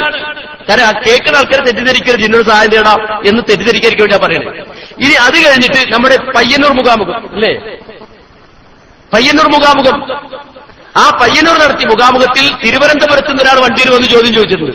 ഓർക്കുണ്ടാകൾ ഒരു മടവൂരി തിരുവനന്തപുരത്ത് വണ്ടിയിൽ വന്നത്, അവിടെ ഖുർആനിൽ ആയത്തും ഹദീസും വെച്ചിട്ട് വിജനപ്രദേശത്താണെങ്കിലും സ്വജനപ്രദേശത്താണെങ്കിലും ജിന്നോട് സഹായം തേടാൻ ശിർക്കാണ് എന്ന് കൃത്യമായി പറഞ്ഞിട്ടുണ്ട്. ഓരോ സമയത്തും പറഞ്ഞിട്ടുണ്ട്. പക്ഷേ ഈ അടുത്ത സമയത്താണ് ചിലർക്ക് വിഷയം തന്നെ ശ്രദ്ധിക്കാൻ തുടങ്ങിയത്. നമ്മൾ അന്നേ ശ്രദ്ധിച്ചു പോരുന്നുണ്ട്. ഇപ്പോഴാണ് ചിലപ്പോ ഈ പറയുന്ന 2011 2012 ആയപ്പോഴേ ചിലർ ഈ വിഷയം തന്നെ ശ്രദ്ധിക്കുന്നത്. അപ്പോ ഇപ്പോഴാണ് നിങ്ങൾ പറയുന്നത്, അല്ല നമ്മൾ നേരത്തെ പറഞ്ഞു, നിങ്ങൾ കേട്ടില്ല ആ വിഷയം. നേരത്തെ നമ്മൾ പറയുന്നുണ്ട്, അത് മനസ്സിലാക്കിയിട്ടില്ല. പിന്നെ ജബ്ബാർ മൗലവിയുടെ പേരെടുത്തിട്ട് ജബ്ബാർ മൗലവി ശിർക്ക് ചെയ്തു, അയാൾ ശിർക്ക് ചെയ്തു, ഇയാൾ ശിർക്ക് ചെയ്തു എന്ന് പറയേണ്ട കാര്യം നമുക്കില്ല. അങ്ങനെ ചില ആളുകൾ ഇപ്പോ എന്താണ് ശിർക്ക് ആരോപകർക്ക് മറുപടി അങ്ങനെയാണ് ശിർക്ക് ആരോപിക്കുന്നവർക്ക് മറുപടി CD ഇറക്കാം യൂട്യൂബിലേക്ക് അതാർത്തിയില്ല. ഇതിപ്പോ നമ്മുടെ നാട്ടിൽ സാധാരണ ആരാ പറയുന്നത് ശിർക്ക് ആരോപിക്കുകയാണ്. ഒരു നാട്ടിൽ തൗഹീദ് പ്രസംഗം നടത്തിയാൽ ഖുറാഫികളൊക്കെ പറയുന്നത് ഇവിടുത്തെ മുസ്ലിമുകളൊക്കെ മുശ്രിക്കാക്കാൻ വേണ്ടി ഓരോ വരുവാ. നമ്മൾ ആരെയും മുശ്രിക്കാക്കാൻ പോയതല്ല, ഇത് നമ്മുടെ നാട്ടില് മറ്റുള്ള ഖുറാഫികൾ പറഞ്ഞാണ് ശിർക്ക് ആരോപിക്കില്ല, ആർക്കെതിരെ ശിർക്ക് ആരോപിക്കല്ല. ഇത് ഗുണകാംക്ഷയാണ്. ഈ ലലാലത്തിൽ ഒരാൾ വിട്ടുപോകരുത്, ഈ അബദ്ധവിശ്വാസത്തിൽ ഒരാൾ വിട്ടുപോകരുത്. നമ്മുടെ എതിരാളികൾ ഇത് വെച്ച് നമ്മെ അടിക്കരുത്. അവിടെ വളരെ ശക്തമായി തന്നെ മടമുറികൾ നേരിടേണ്ട രൂപത്തിൽ നമ്മൾ നേരിട്ടു, ഖുറാഫികൾ നേരിടേണ്ട രൂപത്തിൽ നമ്മൾ നേരിട്ടു. അതേസമയം ജബ്ബാർ മൗലവി എഴുതിയത് നമ്മൾ വളരെ വ്യക്തമായി തന്നെ തിരുത്തി കൊടുക്കുകയും പ്രസിദ്ധീകരിക്കുകയും ചെയ്തു. അത് ഒരിക്കൽ മാത്രമല്ല, പലതവണ പ്രസംഗങ്ങളിലൂടെ എഴുത്തുകളിലൂടെ തിരുത്തുകൊടുത്തു. അവസാനം വീണ്ടും അദ്ദേഹം അതിൽ ഉറച്ചു നിന്നപ്പോൾ അദ്ദേഹത്തെ വിളിച്ചു, ദൗറ നടത്തി. വീണ്ടും അദ്ദേഹത്തിന്റെ വാദത്തിൽ അദ്ദേഹം ഉറച്ചിരുന്നപ്പോൾ സർക്കുലർ അയച്ചു, എല്ലാവരെയും വിവരം അറിയിച്ചു. ഇതിൽ കൂടുതൽ ആവശ്യമൊന്നും ചെയ്യാനല്ലോ. ശിർക്കിനോട് നമ്മൾ ഒരിക്കലും സന്ധിക്കാത്തത് കൊണ്ടാണ് ഈ നിലപാടുകളെല്ലാം സ്വീകരിച്ചത് എന്ന് ബഹുമാന്യനായ എന്റെ സാഹിബ് മനസ്സിലാക്കും, എന്റെ സുഹൃത്ത് മനസ്സിലാക്കും എന്നാണ് ഞാൻ വിചാരിക്കുന്നത്. അസ്സലാമു അലൈക്കും. എന്റെ പേര് അലി എന്നാണ്, പുല്ലൂക്കര. മരിച്ചുപോയ ആളുകളുടെ കരിയറുമായി സംസാരിക്കുന്നു എന്നതിന് തെളിവായി VR കൃഷ്ണയ്യരുടെ ഭാര്യയുമായി അദ്ദേഹം സംസാരിച്ചു എന്ന് പറയുന്ന ഒരു പുസ്തകം, ആ പുസ്തകത്തിൽ തന്നെയൊക്കെ വെച്ചുകൊണ്ട് കരിയറുമായി ബന്ധപ്പെട്ട് സംസാരിക്കുന്നതാണ് എന്നുള്ള രൂപത്തിൽ പറയുകയുണ്ടായി. സക്കറിയ സലഹിയാണ് നേരിട്ട് സംസാരിച്ച സമയത്ത് എന്നോട് സംസാരിച്ചതാണ്.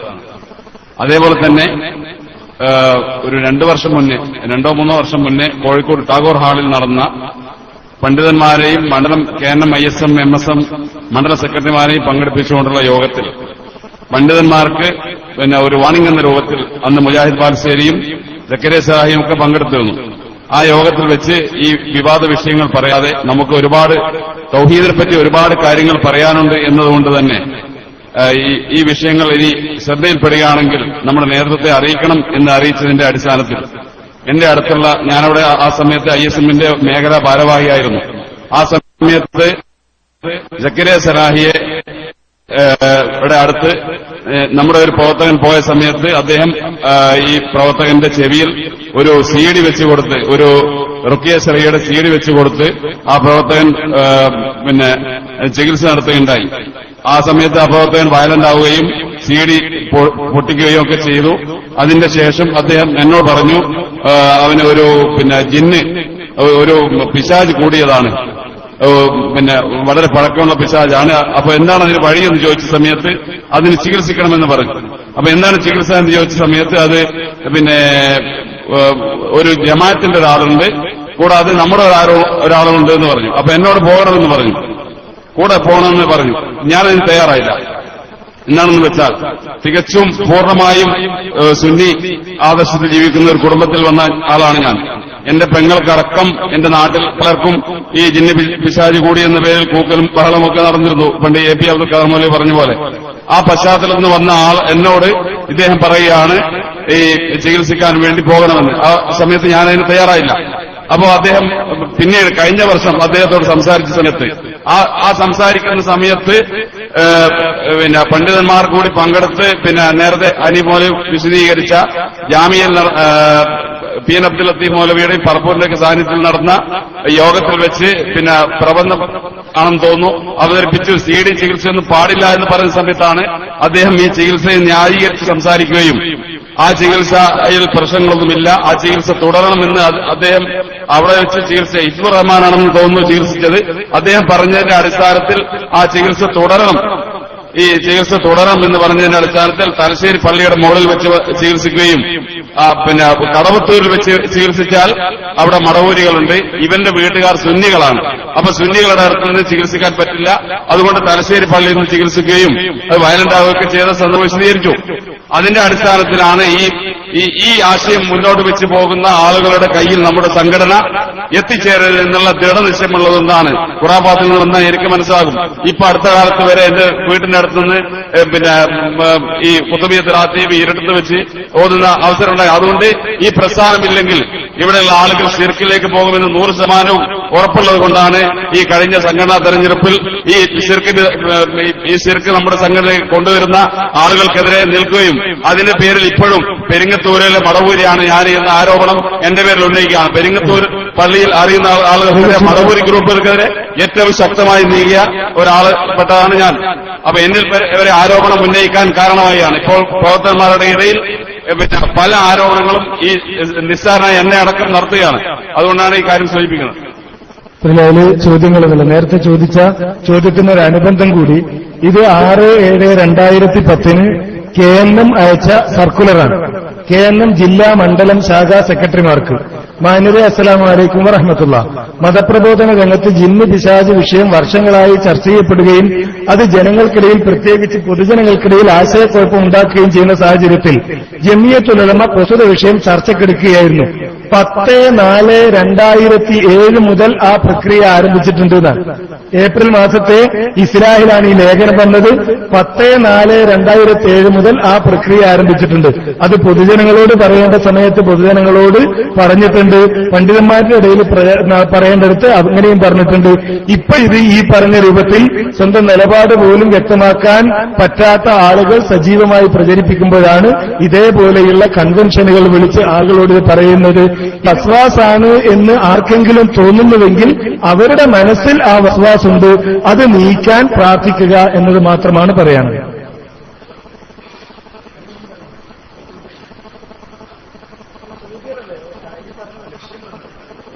അസ്സലാമു അലൈക്കും. എന്റെ ചോദ്യം നേരത്തെ അനസ് മൗലവി സൂചിപ്പിച്ചത് ജബ്ബാർ മൗലവിയുടെ വിഷയമാണ്.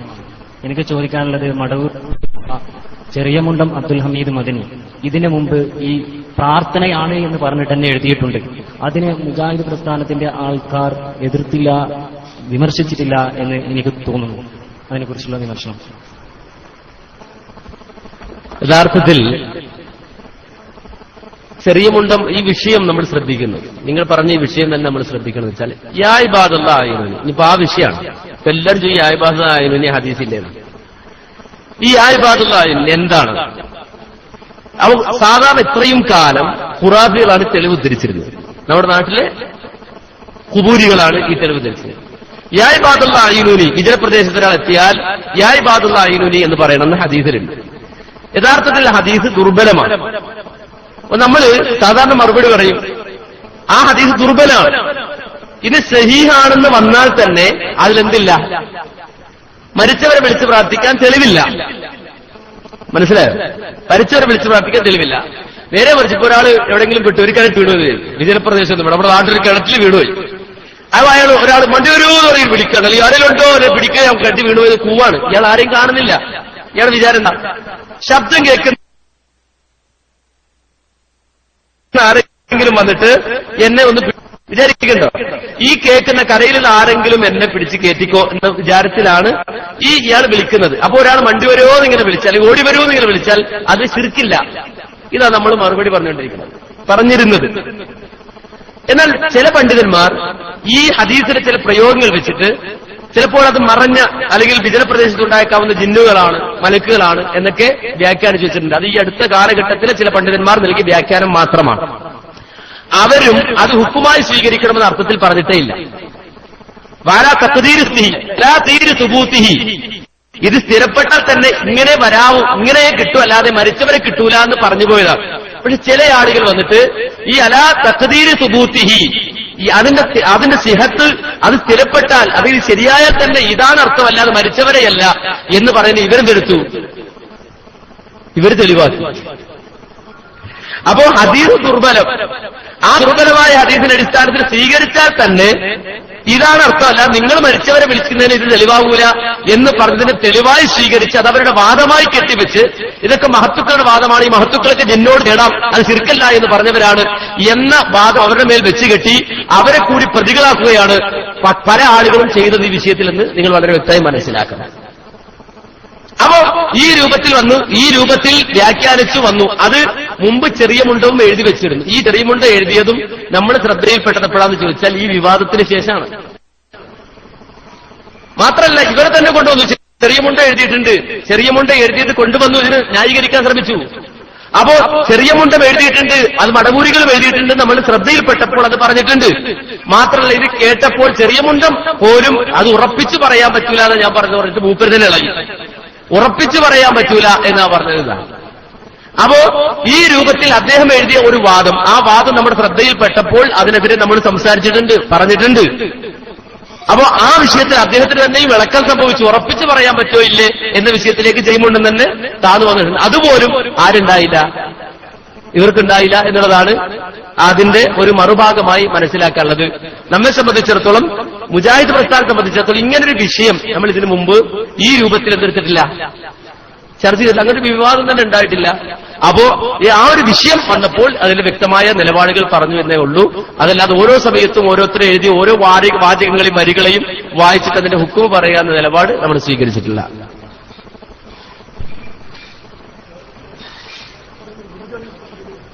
ഈ വിഷയമായിട്ടാണ് ഇത്രയും ആദർശത്തിൽ കണിശ പുലർത്തുന്ന മുജാഹിദീങ്ങൾ, ചില പണ്ഡിതന്മാർ സാമ്പിളായിട്ട് പറയാണ്, മുജാഹിദ് ബാലുശ്ശേരി ഒരാളുടെ പേരിൽ ശിർക്ക് ആരോപിച്ചു എന്നതിന്റെ പേരിൽ സംഘടനയിൽ നിന്നും പൊതുവേദിയിൽ നിന്നും അദ്ദേഹത്തെ പുറത്താക്കി.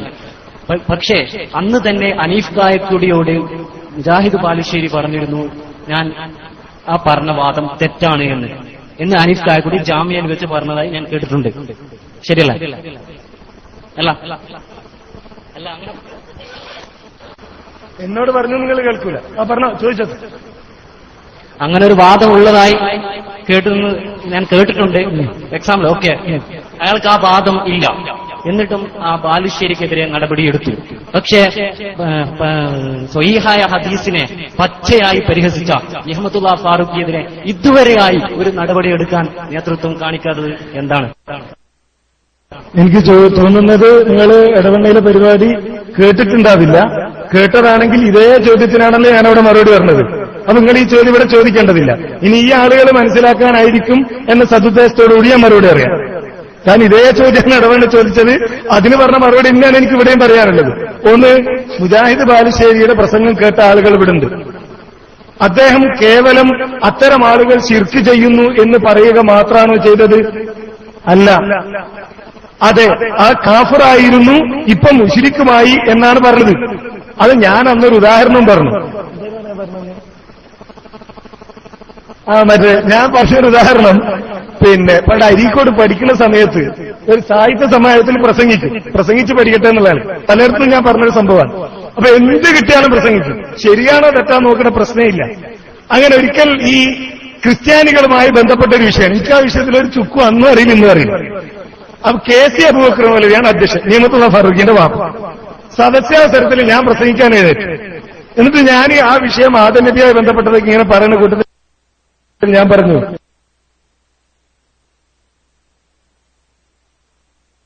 സർ, കാരണം അന്ന് സൂറത്തുൽ ബഖറ ഓതി അർത്ഥം പഠിക്കലേ തുടങ്ങിയിട്ടുള്ളൂ. ഞാൻ ഈ പറഞ്ഞ മാതിരി സുന്നി മദ്രസ പഠിച്ചു പോയതാണ്. വൈദക്കാര റബ്ബുക്കലിൽ മലായിക്കത്ത് ഇസ്ജുദൂ ലിആദമ ഫസജദൂ ഇല്ലാ ഇബ്ലീസ്. മലക്കുകളോട് സുജൂദ് ചെയ്യാൻ പറഞ്ഞു, ഇബ്ലീസ് സുജൂദ് ചെയ്യാൻ പറഞ്ഞില്ല. പിന്നെ എന്തിനാണ് പാവപ്പെട്ട ഇബ്ലീസിനെ അള്ളാഹ് പുറത്താക്കിയത്? സുജൂദ് ചെയ്യാൻ അള്ളാഹ് പറഞ്ഞിട്ടില്ലല്ലോ ഇബ്ലീസിനോട് എന്ന് പറഞ്ഞു. അപ്പൊ KCയുടെ മറുപടിയാണ്. KC എഴുന്നേറ്റ് ഒരു ചിരിയുണ്ട്, നല്ല രസമുള്ള ഒരു ചിരി, എന്നിട്ട് അവിടുന്ന് വരുന്നൊരു ചിരിയാണ്. എടാ, നീ ചോദിച്ച ചോദ്യം നീ അല്ലല്ലോ ചോദിക്കേണ്ടത്, അത് ആദ്യം ചോദിക്കേണ്ട ഇബ്ലീസല്ലേ? പഠിച്ചോനെ, എന്നോട് സുജൂദ് ചെയ്യാൻ പറഞ്ഞിട്ടില്ലല്ലോ, മലക്കളോടല്ലേ പറഞ്ഞത്. എന്നിട്ട് ഞാൻ സുജൂദ് ചെയ്യാത്തതിന് ഇതിനെ എന്നെ പുറത്താക്കണത്. ഇന്ന് ആദ്യം ആരാ ചോദിക്കേണ്ടത്? ഇബ്ലീസല്ലേ എന്ന് ആര് പറഞ്ഞു? KC പറഞ്ഞു. ഇത് ഇനിയിപ്പോ മുജാഹിദ് ബാലുശ്ശേരി ഇബ്ലീസാക്കി, സക്കരിയ സലിയാൻ ഇബ്ലീസാക്കിയെന്നൊന്നും പറയല്ലേ സഹോദരന്മാര്. ഞാൻ ആ സംശയവുമായി ബന്ധപ്പെട്ട കാര്യം പറയാൻ വേണ്ടി മാത്രമാണ്. ഈ വിഷയത്തിൽ താൻ പറഞ്ഞത് തെറ്റാണ് എന്ന് ആർക്ക് ബോധ്യപ്പെട്ടു? മുജാഹിദിന് ബോധ്യപ്പെട്ടു. എന്നോടല്ല, ഇറങ്ങിയ ഉടനെ അത് റെക്കോർഡ് ചെയ്യുന്ന നജ്മുദ്ദീനോട് പറഞ്ഞു, ഇങ്ങനത് അത് പ്രത്യേക പരാമർശമാണ്, ഒഴിവാക്കണം. അലിയെ നേരിട്ട് അദ്ദേഹം വിളിച്ചു പറഞ്ഞു, എന്റെ അടുത്ത് അബദ്ധം വന്നതാണ്. എന്തോട്ടാ കാന്തപുരത്തിൽ ഇന്നവരെ വിളിച്ചു പറഞ്ഞിട്ടുണ്ടോ? എന്റെ അടുത്ത് അബദ്ധം വന്നതാണ്. അമ്പലക്കടയിൽ വിളിച്ചു പറഞ്ഞിട്ടുണ്ടോ? അപ്പൊ അരിയെപ്പറ്റി അത് പറയാൻ പാടില്ല എന്നുള്ള കാര്യത്തിൽ മുജാഹിദിന് തർക്കമില്ല. പക്ഷെ ഇപ്പൊ ചില ആള് ജയകറിനുണ്ടാവാം. ഇപ്പം മുജാഹിദ് പറയുന്നു ഞാൻ പറഞ്ഞത് അബദ്ധാണ്. ഇതാ ഞാൻ കഴിഞ്ഞ ഒരു മീറ്റിംഗ് നടത്തി സയൻസ് അസോസിയേഷനാണ്. എന്റെ കുറെ മുരീതന്മാരുണ്ടാവും. അപ്പൊ അനീഫ് കായക്കൂടി എന്ത് പറയണമെന്ന് ഞാനല്ല, നിങ്ങൾ തീരുമാനിക്കുക, എന്നിട്ട് ഞാൻ പറയാം. ആ ഒരു തരത്തിലേക്ക് ആളുകളെ ഇവിടെ പിന്നെ ജമിയത്തുൽ ഉലമയുടെ ഒരു ചർച്ച നടന്നപ്പോ കണ്ണൂരിൽ നിന്ന് ഒരാളെന്നെ വിളിച്ചു. പിറ്റേ ദിവസം ഇന്നലെ നിങ്ങള് നന്നായി അവിടെ പറഞ്ഞു എന്ന് കേട്ടു, താങ്ക്സ് എന്ന് പറഞ്ഞു. ഞാൻ പറഞ്ഞു, മോനെ പശു വാല് പൊക്കുമ്പോ കാള വാല് പൊക്കുമ്പോ അറിയാ എന്തിനാണ് ഈ പൊക്കണത്, ആ മുരീതാക്കണ പണി എനിക്കില്ല, നീ ഫോണ് കട്ട് ചെയ്തോന്ന് പറഞ്ഞു. ഇതാണ് നമ്മളതിൽ സ്വീകരിക്കുന്ന ഒരു രീതി. അതാണ്. അപ്പൊ ഞാൻ എന്ത് പറയണം അത് നിങ്ങൾ തീരുമാനിക്കാം. എന്നിട്ട് ഞാൻ അതല്ല പറഞ്ഞതെങ്കിലോ, കായക്കൊടി അങ്ങനെയൊന്നുമല്ല, അത് ഇങ്ങനെയാണ് കായക്കൊടി പറഞ്ഞത്, ഞാൻ പറഞ്ഞ് ഇങ്ങോട്ട് വ്യാഖ്യാനിക്കാം. മുജാഹിദ് പറയുന്നത് എനിക്ക് അബദ്ധമാണ്, അത് സംഘടനയോട് പറഞ്ഞു, റെക്കോർഡ് ചെയ്ത ആളോട് പറഞ്ഞു, ഈ ആരെപ്പറ്റിയാണോ പരാമർശിച്ചത് അയാളോട് പറഞ്ഞു. ഇനി ഇവിടെ സംഘടന എന്ത് നിലപാട് സ്വീകരിക്കണം? നജ്മുദ്ദീൻ മാത്രമല്ല ഇത് കേട്ടത്, ആയിരക്കണക്കിന് ആളുകൾ കേട്ടിട്ടുണ്ട്. ഒന്ന് ചെയ്യേണ്ടത് മുജാഹിദിനെ അത് ബോധ്യപ്പെടുത്തണം, ദീനിയായി അത് തെറ്റാണ്. ഒരാളെ പേരെടുത്ത് അയാൾ കാഫിറാണ് മുശ്രിക്കാണ് എന്ന് പറയുന്നത് ദീനിയായി തെറ്റാണ്. തയ്യം ചെയ്ത് കാഫിറാക്കാൻ പാടില്ല. തക്ഫീറിന്റെ മസല ആളുകളെ പഠിപ്പിക്കണം. അത് ഒന്ന്. രണ്ടാമത്തത് മുജാഹിദ് പ്രസ്ഥാനം ഒരു പൊതുസംഘടനയാണ്. ആ സംഘടന ഇവിടെയുള്ള എല്ലാ രാഷ്ട്രീയ പ്രസ്ഥാനങ്ങളോടും സ്വീകരിക്കുന്ന ഒരു സമീപനമുണ്ട്. അതിൽ നിന്ന് വ്യത്യസ്തമായി പൊതുസമൂഹത്തിലുള്ള പൊതുപ്രവർത്തകന്മാരെ ഇത്തരത്തിൽ ആക്ഷേപിക്കുന്നത് ദീനിയായി തെറ്റായതുകൊണ്ട് തന്നെ പൊതുസമൂഹത്തിന് മുന്നിലും അത് ബോധ്യപ്പെടുത്തേണ്ടതുണ്ട്. അപ്പൊ അത്തരൊരു പരാമർശം നടത്തിയ ആളോട് വിശദീകരണം ചോദിക്കണം. കൊല്ലത്ത് ഇതുപോലൊരു കൺവെൻഷനിൽ പങ്കെടുത്തപ്പോൾ ഒരാള് വൈകാരികമായി ചോദിക്കുക, പണ്ട് തൗഹീദ് പറയുന്നതിനെ തടഞ്ഞത് അബൂജഹലായിരുന്നു, ഇപ്പൊ അബൂജഹലിയൻ സംസ്കാരമല്ലേ നമ്മുടെ നേതൃത്വം വെച്ച് പുലർത്തുന്നത്? ആലോചിച്ച് നോക്കിയ, ഈ ചോദ്യം ചോദിച്ച ആള് ജനിക്കുന്നതിന് മുമ്പ് തൗഹീദ് പറയാൻ തുടങ്ങിയ ആളുകളാണ് എ പി ഒക്കെ. എന്നിട്ട് അവരൊക്കെ ഇപ്പൊ അബൂജഹലിന്റെ ആളുകൾ. അവർക്ക് അതാ ഞാൻ നേരത്തെ പറയാ, ഉസ്താദാകണമെങ്കിൽ എന്ത് വേണം?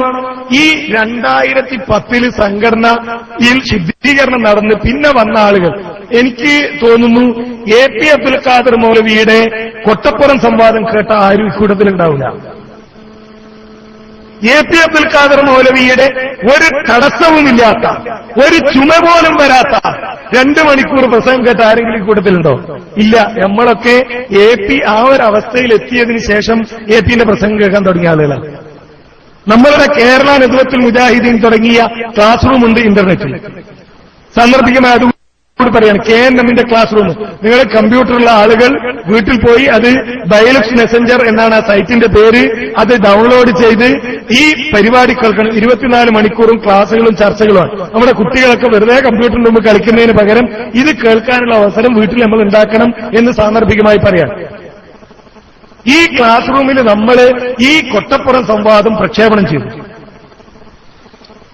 ഒരു പ്രവർത്തകൻ അതിൽ മൈക്കെടുത്ത് കണ്ണീരോട് അയാൾ കരഞ്ഞോട് പറയാം, എ പിന്റെ ഈ പ്രസംഗം നേരിട്ട് കേൾക്കാൻ ഇനി എന്താ ചെയ്യാൻ? എ പി ആ വിഷയം പ്രസംഗിച്ച കേട്ടാരുള്ളത് കൃത്യമായി ആ വിഷയം വിശദീകരിച്ചു. കൊട്ടപ്പുറം സംവാദം കഴിഞ്ഞ ഉടനെ തിരൂരങ്ങാടിയിൽ നടന്നൊരുവർ ഇതുപോലൊന്നും പണ്ഡിതന്മാരൊന്നല്ല. പിന്നെ ഞാൻ നേരത്തെ അബു ഉപയോഗിച്ചപ്പോ ആർക്കും ഒരു പ്രയാസമല്ലോ, ഇപ്പൊ അബു ഉണ്ടെങ്കിലേ ഉസ്താദാവുള്ളൂ. അബു ഇസ്താനാകണം, അബു നിസ്വറാകണം, അബു തനീമാകണം, അബു അബു അബു അബു ഇങ്ങനെ ചേർത്താൽ ഉസ്താദാവും, അല്ലെങ്കിൽ ഉസ്താദല്ല എന്നാണ്. ഇതാണ് ഈ വിഷയത്തിൽ നമ്മൾ മനസ്സിലാക്കേണ്ടത്. അവരൊന്നും തൗഹീദില്ലാത്ത, തൗഹീദിനോട് സ്നേഹമില്ലാത്ത ആളുകളല്ല. സംഘടനാപരമായി സ്വീകരിക്കേണ്ട നിലപാടാണ്. അത് മുജാഹിദിനോട് പറഞ്ഞു. മുജാഹിദ് ആ നിലപാട്, അത് ഞാനാണെങ്കിലും മുജാഹിദ് എന്നല്ല, ഞാനാണ്. കേരള നെതുവത്തുൽ മുജാഹിദിന്റെ സെക്രട്ടറി ആയിരുന്നില്ലേ A K Abdul Latheef Maulavi? Secretary ആയിരുന്നു എ കെ അബ്ദുൽ ലത്തീഫ് മൗലവി. നേരത്തെ കേട്ട ചേകനൂര് മോശക്കാരനൊന്നല്ല, കുബൂരികളെ വാദപ്രതിവാദത്തിൽ വട്ടം കറക്കിയിരുന്ന പണ്ഡിതനാണ് അല്ലേ? ചില ആളുകളെ പറ്റി ഇല്ലാത്ത കഥകളുണ്ടാവും, അതാണെന്ന് എനിക്കറിയില്ല. ഒരിക്കൽ ഞാൻ കേട്ടിട്ടുണ്ട്, ഈ കേസ് മൊയിലേറി ഒരായത്തിങ്ങനെ ഓതി അതിന് ദുർവ്യാഖ്യാനം നടത്തിയിട്ട് അറബി ഭാഷയിലെ ഒരു നെഹവിന്റെ അൽഫിയയുടെ പേര് പറഞ്ഞിട്ട് അതിലുണ്ട് എന്ന് പറഞ്ഞ് ഇല്ലാത്ത ഒരു 2 വരി പദ്യം ചൊല്ലി. ഉടൻ തന്നെ ചേകരൂര് അതിന് ബദലായി 2 വരി പദ്യം ചൊല്ലി, അതും ഇല്ലാത്ത. അതുമില്ലാത്താണ്. അപ്പൊ ഈ കേട്ടാൽ എവിടെയെന്ന് നിങ്ങൾ ചെല്ലിയ വരിന്റെ തൊട്ട് താഴത്തെ വരിയിലത് നിങ്ങൾ ആ വരി മറച്ചു വെച്ചാൽ എനിക്ക് വായിക്കാൻ കഴിയും. അപ്പോ ആ തരത്തിലൊക്കെ പ്രവർത്തിച്ച പണ്ഡിതന്മാരുണ്ട്. പക്ഷെ തെറ്റായ സമീപനം അത് തുറന്ന് തന്നെ നമ്മുടെ സംഘടനാ നേതൃത്വം പറഞ്ഞ ഒരു കാര്യമാണ്. സംഘടനയാണെങ്കിൽ സംഘടനയിൽ ഒതുങ്ങി വ്യത്യസ്തമായ അഭിപ്രായം പറയാൻ നിങ്ങളറിയോ? ഉമർ മൗലവിയെ പരിചയമുള്ളവരാണല്ലോ എല്ലാവരും, ബാക്കിയുള്ളവരൊന്നും പരിചയമില്ലെങ്കിലും ഈ ഉമർ മൗലവി സംഘടനയുടെ നിലപാടിന് വിരുദ്ധമായ ഒരു സമീപനം സ്വീകരിച്ചപ്പോൾ ഡോക്ടർ ഉസ്മാൻ സാഹിബ് നടത്തിയ പദപ്രയോഗം ഈ കൂട്ടങ്ങൾ ഇവിടുന്ന് ഇറങ്ങിപ്പോകുന്ന കുറ്റിപ്പുറ സമ്മേളനം നടക്കുമ്പോൾ ജമാഅത്തുകാരുമായുള്ള ഒരു ചർച്ച അദ്ദേഹം നടത്തിയപ്പോ അത് സംഘടനയിൽ വിഷയമായപ്പോ ഉമർ മൗലവി എന്ത് ചെയ്തു?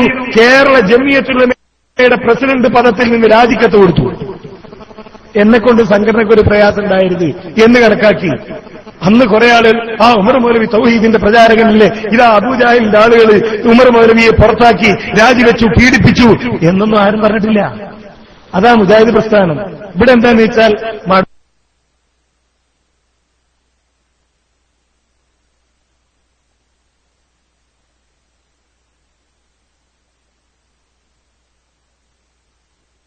പറയാൻ കഴിയോ എന്ന് ചോദിച്ച സമയത്ത് ധൈര്യത്തോടെ എഴുന്നേറ്റ് നിന്ന് പറയേണ്ടവനല്ലേ മുജാഹിദ്? അത് ശിർക്കാണ് അല്ലേ? അതല്ലേ ചെയ്യേണ്ടിയിരുന്നത്? അത് പറയാൻ കഴിഞ്ഞില്ലല്ലോ. അദ്ദേഹത്തിന് മാത്രമല്ല പലർക്കും കഴിയാത്ത അവസ്ഥ. ഇതാണ് വിഷയം. ഈ വിഷയമാണ് നമ്മൾ സ്വീകരിക്കേണ്ടത്, അല്ലാതെ വ്യക്തികളല്ല. ഒരു വ്യക്തിക്കും സംഘടനയിൽ അപ്രവാദിത്വമില്ല. നമ്മൾ ആദർശത്തിനും നമ്മൾ പണ്ടേ പറയലെന്താ, വ്യക്തിയല്ല നേതാവല്ല, നമ്മൾ ആദർശത്തിനാണ് മുൻഗണന കൊടുക്കുന്നത് എന്ന്. ഇപ്പൊ ചിലര് അതും എടുത്തിട്ടാണ് അബ്ദുൽ ഖാദറിന്റേതല്ല ആദർശം, അബ്ദുള്ള കോയയുടേതല്ല ആദർശം, അബ്ദുറഹ്മാന്റേതല്ല ആദർശം എന്നൊക്കെ പറയുമ്പോ അത് എന്തോ ഒരു വ്യക്തിപരമായ ദുരുദ്ദേശത്തോടുകൂടിയാണ് എന്ന് ആളുകൾക്ക് തോന്നും. ആ ഒരു രീതിയല്ല നമ്മൾ സ്വീകരിക്കേണ്ടത്. നമ്മളെ സംബന്ധിച്ചിടത്തോളം ആദർശത്തിന്റെ ഈ പ്രാധാന്യം മനസ്സിലാക്കുക എന്നാണ് പറയാനുള്ളത്.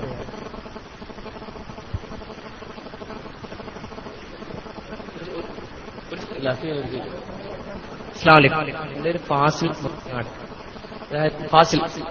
അതായത് CP സലീം കണ്ണൂരുകാരനാണല്ലോ. അങ്ങേർക്ക് ഈ വാദമുണ്ടോ ഇല്ലയോ? അതാണ് ഞാൻ ചോദിക്കുന്നത്. അല്ലല്ല, നിങ്ങളുടെ നിലപാടാണ് ചോദിക്കുന്നത്. അതായത് സലീം ഖാനെ ഈ കണ്ണൂർ ജില്ലയിൽ പല ഏരിയയിൽ പോയി കഴിഞ്ഞാൽ ആ ജിന്നുകാരനാണെന്നാണ് പറയപ്പെടുന്നത്. അങ്ങനെയാണ് പറയപ്പെടുന്നത്. അതുകൊണ്ടാണ് ഞാൻ ചോദിക്കുന്നത്. നിങ്ങളുടെ വാദമില്ലല്ലോ. അത് മതി, അൽഹംദുലില്ലാ. അപ്പോ അവിടെ പറഞ്ഞുതരാം. അപ്പോ ഒരു സംഗതി നമ്മൾ മനസ്സിലാക്കേണ്ടതെന്ന് വെച്ചാൽ ഇത് വ്യക്തിയിലേക്ക് പോകേണ്ട ഒരു വിഷയമില്ല, ഒരു സബ്ജക്റ്റിൽ. ഇവിടെ നിന്ന് വെച്ചാൽ ഒരു കാര്യം മനസ്സിലാക്കുക. ഇതിപ്പോ നാളെ ഈ ഞാൻ വന്നിട്ട് നിങ്ങളോട് പറയണ ജിന്നോട് സ്ഥാനം എന്തെങ്കിലും ചെറുക്കല്ലാന്ന് പറഞ്ഞാൽ പോടാന്ന് പറയാനുള്ള ആ തന്റേടും കാണിക്കുക. കാരണം വെച്ചാല് ഇവിടെ നമ്മുടെ ആദർശമാണ്, അത് നമ്മൾ പഠിച്ചാൽ മതി. മനസ്സിലായില്ലേ? ഒരു വ്യക്തി എന്ന് പറഞ്ഞാൽ ഞാൻ പറയില്ല, ഇപ്പൊ പോണ പോക്കിൽ ചെറിയ ഒരു നെഞ്ചേരം വന്നാൽ ചിലപ്പോൾ ഞാൻ മരിച്ചു എന്ന് വരും.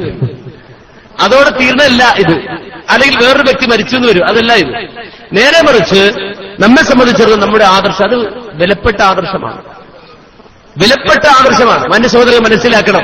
ഇത് നമ്മൾ പറഞ്ഞിട്ടില്ല എങ്കിൽ, ഇത് ഈ സമൂഹത്തിൽ നമ്മൾ എത്തിച്ചു കൊടുത്തിട്ടില്ല എങ്കിൽ, ഈ തൗഹീദ് ജനങ്ങളോട് നമ്മൾ പറഞ്ഞിട്ടില്ല എങ്കിൽ ഇത് പറയാൻ ഒരാളില്ല എന്ന് നമ്മൾ മനസ്സിലാക്കി. ഇത് പറയാൻ വേറൊരാളില്ല. അതുകൊണ്ട് ഈ തൗഹീദ് നിലച്ചു പോകും എന്ന് നമ്മൾ വിചാരിക്കും. ഇപ്പൊ നമ്മളൊക്കെ ഇവിടെ മാറി നിന്നാൽ, ചില ആളുകൾ അങ്ങനെ, നമ്മളൊക്കെ ഇവിടെ മാറി നിന്നാൽ ഇത് പറയാൻ ആളുണ്ടാവില്ല. അപ്പൊ അള്ള വേറൊരു ജനതയെ കൊണ്ടുവരും. അങ്ങനെ സംഭവിച്ചാൽ നമ്മുടെ ചാൻസ് നഷ്ടപ്പെടും. നമുക്ക് കിട്ടിയ അവസരം നമ്മൾ അത് ദുരുപയോഗം ചെയ്തവരായിത്തീരും. അതുകൊണ്ട് അള്ളാഹുവിന്റെ മുന്നിൽ നമ്മൾ ഹാജരാക്കപ്പെടുമെന്ന ബോധം നമ്മുടെ മനസ്സിലുണ്ട്. ഇവിടുന്ന് പോകുമ്പോ എന്റെ സുഹൃത്തുക്കളോട്, വളരെ വേണ്ടപ്പെട്ടവരോട് എനിക്ക് ആവർത്തിച്ച് പറയാനുള്ളത്, ഒരു പക നമ്മുടെ മനസ്സിൽ ഒരാളോടും വെച്ചിട്ട് പോകണ്ട. നമുക്കൊരാളോടൊരു ദേഷ്യമില്ല. നമ്മൾ ദുആ ചെയ്ത് തന്നെ എന്താ പറയുക, ഖുർആൻ പറയുന്നത് വെച്ചാല്, ഖുർആൻ പഠിപ്പിച്ചതെന്ന് വെച്ചാൽ റബ്ബന ഗ്ഫിർ ലനാ വലിഇഖ്വാനിന അല്ലദീന സബഖൂന ബിൽ ഈമാൻ വലാ തജ്അൽ ഫീ ഖുലൂബിനാ ഗില്ലൻ ലില്ലദീന ആമനൂ റബ്ബന ഇന്നക റഊഫുർ റഹീം. വിശ്വാസികൾ പ്രാർത്ഥിക്കുന്നവരാണ്. എന്താ പറയുന്നത്? റബ്ബന ഗ്ഫിർ ലനാ, ഞങ്ങൾക്ക് നീ പുറത്തു തരണം അല്ലാഹ്.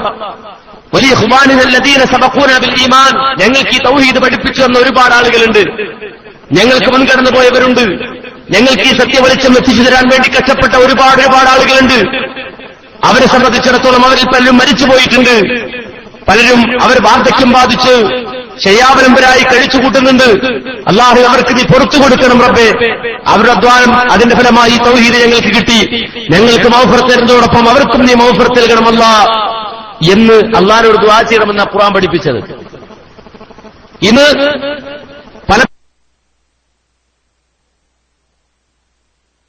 പലപ്പോഴും ആ ഒരു നല്ല നമുക്കിടയിൽ രൂപപ്പെട്ടു വരുന്നത് അത് ആസൂത്രിതമായ ചില പ്രചരണങ്ങൾ വഴി ഉണ്ടാക്കിയെടുക്കാൻ ശ്രമിക്കുന്നത് നമ്മൾ മനസ്സിലാക്കുക. ഇല്ല, നമുക്ക് മുമ്പ് കഴിഞ്ഞുപോയ നേതാക്കൾ അവരോടൊപ്പം എത്താൻ നമുക്ക് കഴിയില്ല. അവരോടൊപ്പം എത്താൻ നമുക്ക് കഴിയില്ല. നേരത്തെ ഇവിടെ സൂചിപ്പിച്ച എ പി അബ്ദുൽ ഖാദർ മൗലവി, നമുക്കറിയാം കൊട്ടപ്പുറത്ത് വാദപ്രതിവാദം നയിച്ച ആളാണ് എ പി അബ്ദുൽ ഖാദർ മൗലവി. അതുപോലെ തന്നെ നമുക്കറിയാം പൂനൂര് വെച്ചുകൊണ്ട് വാദപ്രതിവാദം നടത്തിയ അലവി മൗലവി. ഓരോ സ്റ്റേജിൽ പരസ്യമായി സ്റ്റേജ് കെട്ട് 10-12 ദിവസം ഇവിടുത്തെ സമസ്തക്കാരുമായി തുറന്ന് വാദപ്രതിവാദം നടത്തിയ നമ്മുടെ നേതാക്കന്മാർ. ഇത് ഞാൻ ചോദിക്കട്ടെ, കണ്ണൂര് ടൗണിൽ ഒരു പരസ്യ വാദപ്രതിവാദം നടത്താൻ ധൈര്യമുള്ള ആരെങ്കിലും കൂട്ടത്തിലുണ്ടോ? ഒരു പരസ്യ വാദപ്രതിവാദം നടത്തി കാണിക്കാമോ? ഒന്ന് ആലോചിക്കൂ. ഇങ്ങനെയായിരുന്നില്ല. നേരെ മറിച്ച് പറയപ്പെട്ട പണ്ഡിതന്മാർ കുറ്റിക്കാടുകളിൽ ഒളിച്ചിരുന്നു ഒരു കാലഘട്ടത്തിൽ. അറിയോ, ഇ കെ ഹസൻ മുസ്ലിയാരെ പോലെയുള്ള ആളുകൾ, ഇ കെ അബൂബക്കർ മുസ്ലിയാരെ പോലുള്ള ആളുകൾ പല്ല് കയറി ആ കാലഘട്ടത്തിൽ വരുമ്പോ, പതിയെപ്പോൾ ആളുകൾ കയറി വരുമ്പോ ഇവരെ പ്രസംഗത്തിനിടയിൽ വാദപ്രതിവാദത്തിന് വെല്ലുവിളിക്കും. ഇവിടെ ഏതെങ്കിലും വഹാബികളുണ്ട്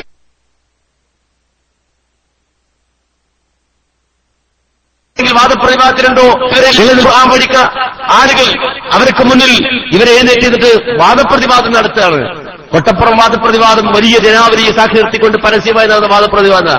ഇന്റർനെറ്റ് ഇല്ലാത്ത കാലഘട്ടത്തിൽ, കമ്പ്യൂട്ടറുകൾ വ്യാപകമായിട്ടില്ലാത്ത കാലഘട്ടത്തിൽ അള്ളാഹുവിൽ തവക്കുലാക്കി അവർ വാദപ്രതിവാദം നടത്തി, ഖണ്ഡന പ്രസംഗം നടത്തി.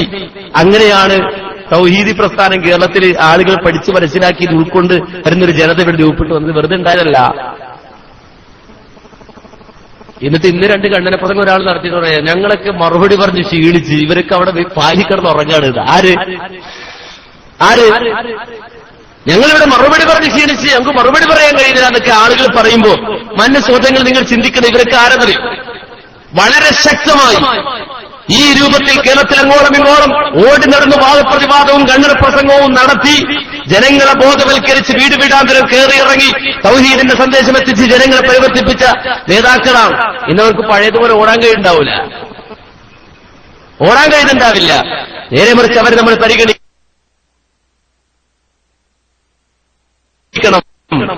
അള്ളാഹുവിനോട് ദുആ ചെയ്യണം. പോയ ആളുകൾ അവർക്ക് നീ പുറത്തു കൊടുക്കണം. ഈമാനുള്ള ഒരാളോടും അള്ളാഹു ഞങ്ങൾ ഹൃദയത്തിൽ പകയുണ്ടാക്കല്ലേ, വെല്ലുണ്ടാക്കരുത്, പകയുണ്ടാക്കരുത്. വേണ്ട, ഒരാളോടൊരു പക വേണ്ട, പക മനസ്സിൽ വേണ്ട. ഒരാളെ നമുക്ക് സ്നേഹിക്കാം, ഒരാളെ നമുക്ക് അകറ്റാം. അത് ആദർശത്തിനും തൗഹീദിന്റെ വിഷയം. അയാളോട് വ്യക്തിപരമായിട്ടൊരു പകയും നമുക്ക് ആദർശകാര്യത്തിൽ, വിശ്വാസത്തിന്റെ കാര്യത്തിൽ അവിടെ നമ്മെ സംബന്ധിച്ചിടത്തോളം നമ്മുടെ നിലപാട് പറയും. ആ നിലപാടുകൾ വ്യക്തമാക്കി കൊടുക്കും. തൗഹീദിന്റെ കാര്യത്തിലെടുക്കും, തൗഹീദിന്റെ കാര്യത്തിലകലും. സുന്നത്തിന്റെ കാര്യത്തിലെടുക്കും, സുന്നത്തിന്റെ കാര്യത്തിലകലും. എന്നുവെച്ചാൽ അതിനോടുള്ള യോജിപ്പും അതിനോടുള്ള വിയോജിപ്പും അതിനുള്ള സമീപനത്തിന്റെ അടിസ്ഥാനത്തിലാണ്. അതുകൊണ്ട് ഈ ഒരു നിലവാരത്തിലേക്ക് നമ്മൾ ഉയർന്നു വരണം. വന്നിട്ട് നമ്മെ സംബന്ധിച്ചിടത്തോളം ആദർശത്തോട് പ്രതിബദ്ധത കാണിക്കുന്ന, ഖുർആനോട് സുന്നത്തിനോട് പ്രതിബദ്ധത കാണിക്കുന്ന ആ ഒരു അവസ്ഥയിലേക്ക് ഉണർന്നു വരാൻ നമുക്ക് കഴിയണം. നമ്മെ സംബന്ധിച്ചിടത്തോളം ആളുകൾ എല്ലാവരും പലയിടത്തും പറയേണ്ടത് സലഫി മനഹജ് സ്വീകരിക്കണം. ചിലർ പറയുന്നത് മൂർഖം പാമ്പാണ്. സലഫി മനഹജ് മൂർഖം പാമ്പാണ്. കാരണം ഓരോ അത് പിടിക്കണില്ല. അതുകൊണ്ട് തന്നെ വേറെ ചില ആളുകൾ പറയും സലഫി മനഹജ് വേണം. അല്ല, ഈ സലഫി മനഹജ് എന്ന് പറഞ്ഞ സാധനം എവിടേക്കാ വേണ്ടത്? SMS സലഫി മനഹജ് ഇല്ലേ? അവിടെ സലഫി മനഹജ് വേണ്ടേ? അതുപോലെ തന്നെ നമുക്ക് ഈ പറയുന്ന രൂപത്തിൽ മെയിൽ അയക്കുമ്പോ ഒരു സലഫി മനഹജ് ഇല്ലേ? അതുപോലെ തന്നെ നാട്ടിൽ ചില ആളുകളെ വിളിച്ച് ഫോൺ ചോർത്തി വ്യക്തിപരമായി അവരെ ആക്ഷേപിക്കുന്ന രൂപത്തിൽ സംസാരിച്ച് അവരുടെ ബന്ധുക്കളോട് സംസാരിച്ച് അത് പ്രചരിപ്പിക്കുന്ന കാര്യത്തിൽ ഈ സലഫി മനഹജ് എന്ന് പറയുന്ന സാധനമില്ലേ? അല്ല, എവിടെ ഈ സലഫി മനഹജ് എവിടെയാണ് കൊള്ളേണ്ടത്? എവിടെയാണ് അത് മാറ്റിവെക്കേണ്ടത്? ഈ സലഫി മനഹജ് എന്ന് പറഞ്ഞാൽ മാന്യ സഹോദരങ്ങൾ നിങ്ങൾ മനസ്സിലാക്കണം, അത്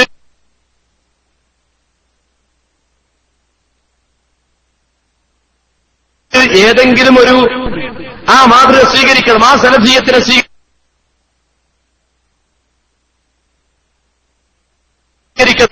ജീവിതത്തിൽ മനസ്സിലെ പങ്കുകൾ മാറ്റിവെക്കണം, ശുദ്ധഹൃദയത്തിന്റെ ഉടമകളാകണം.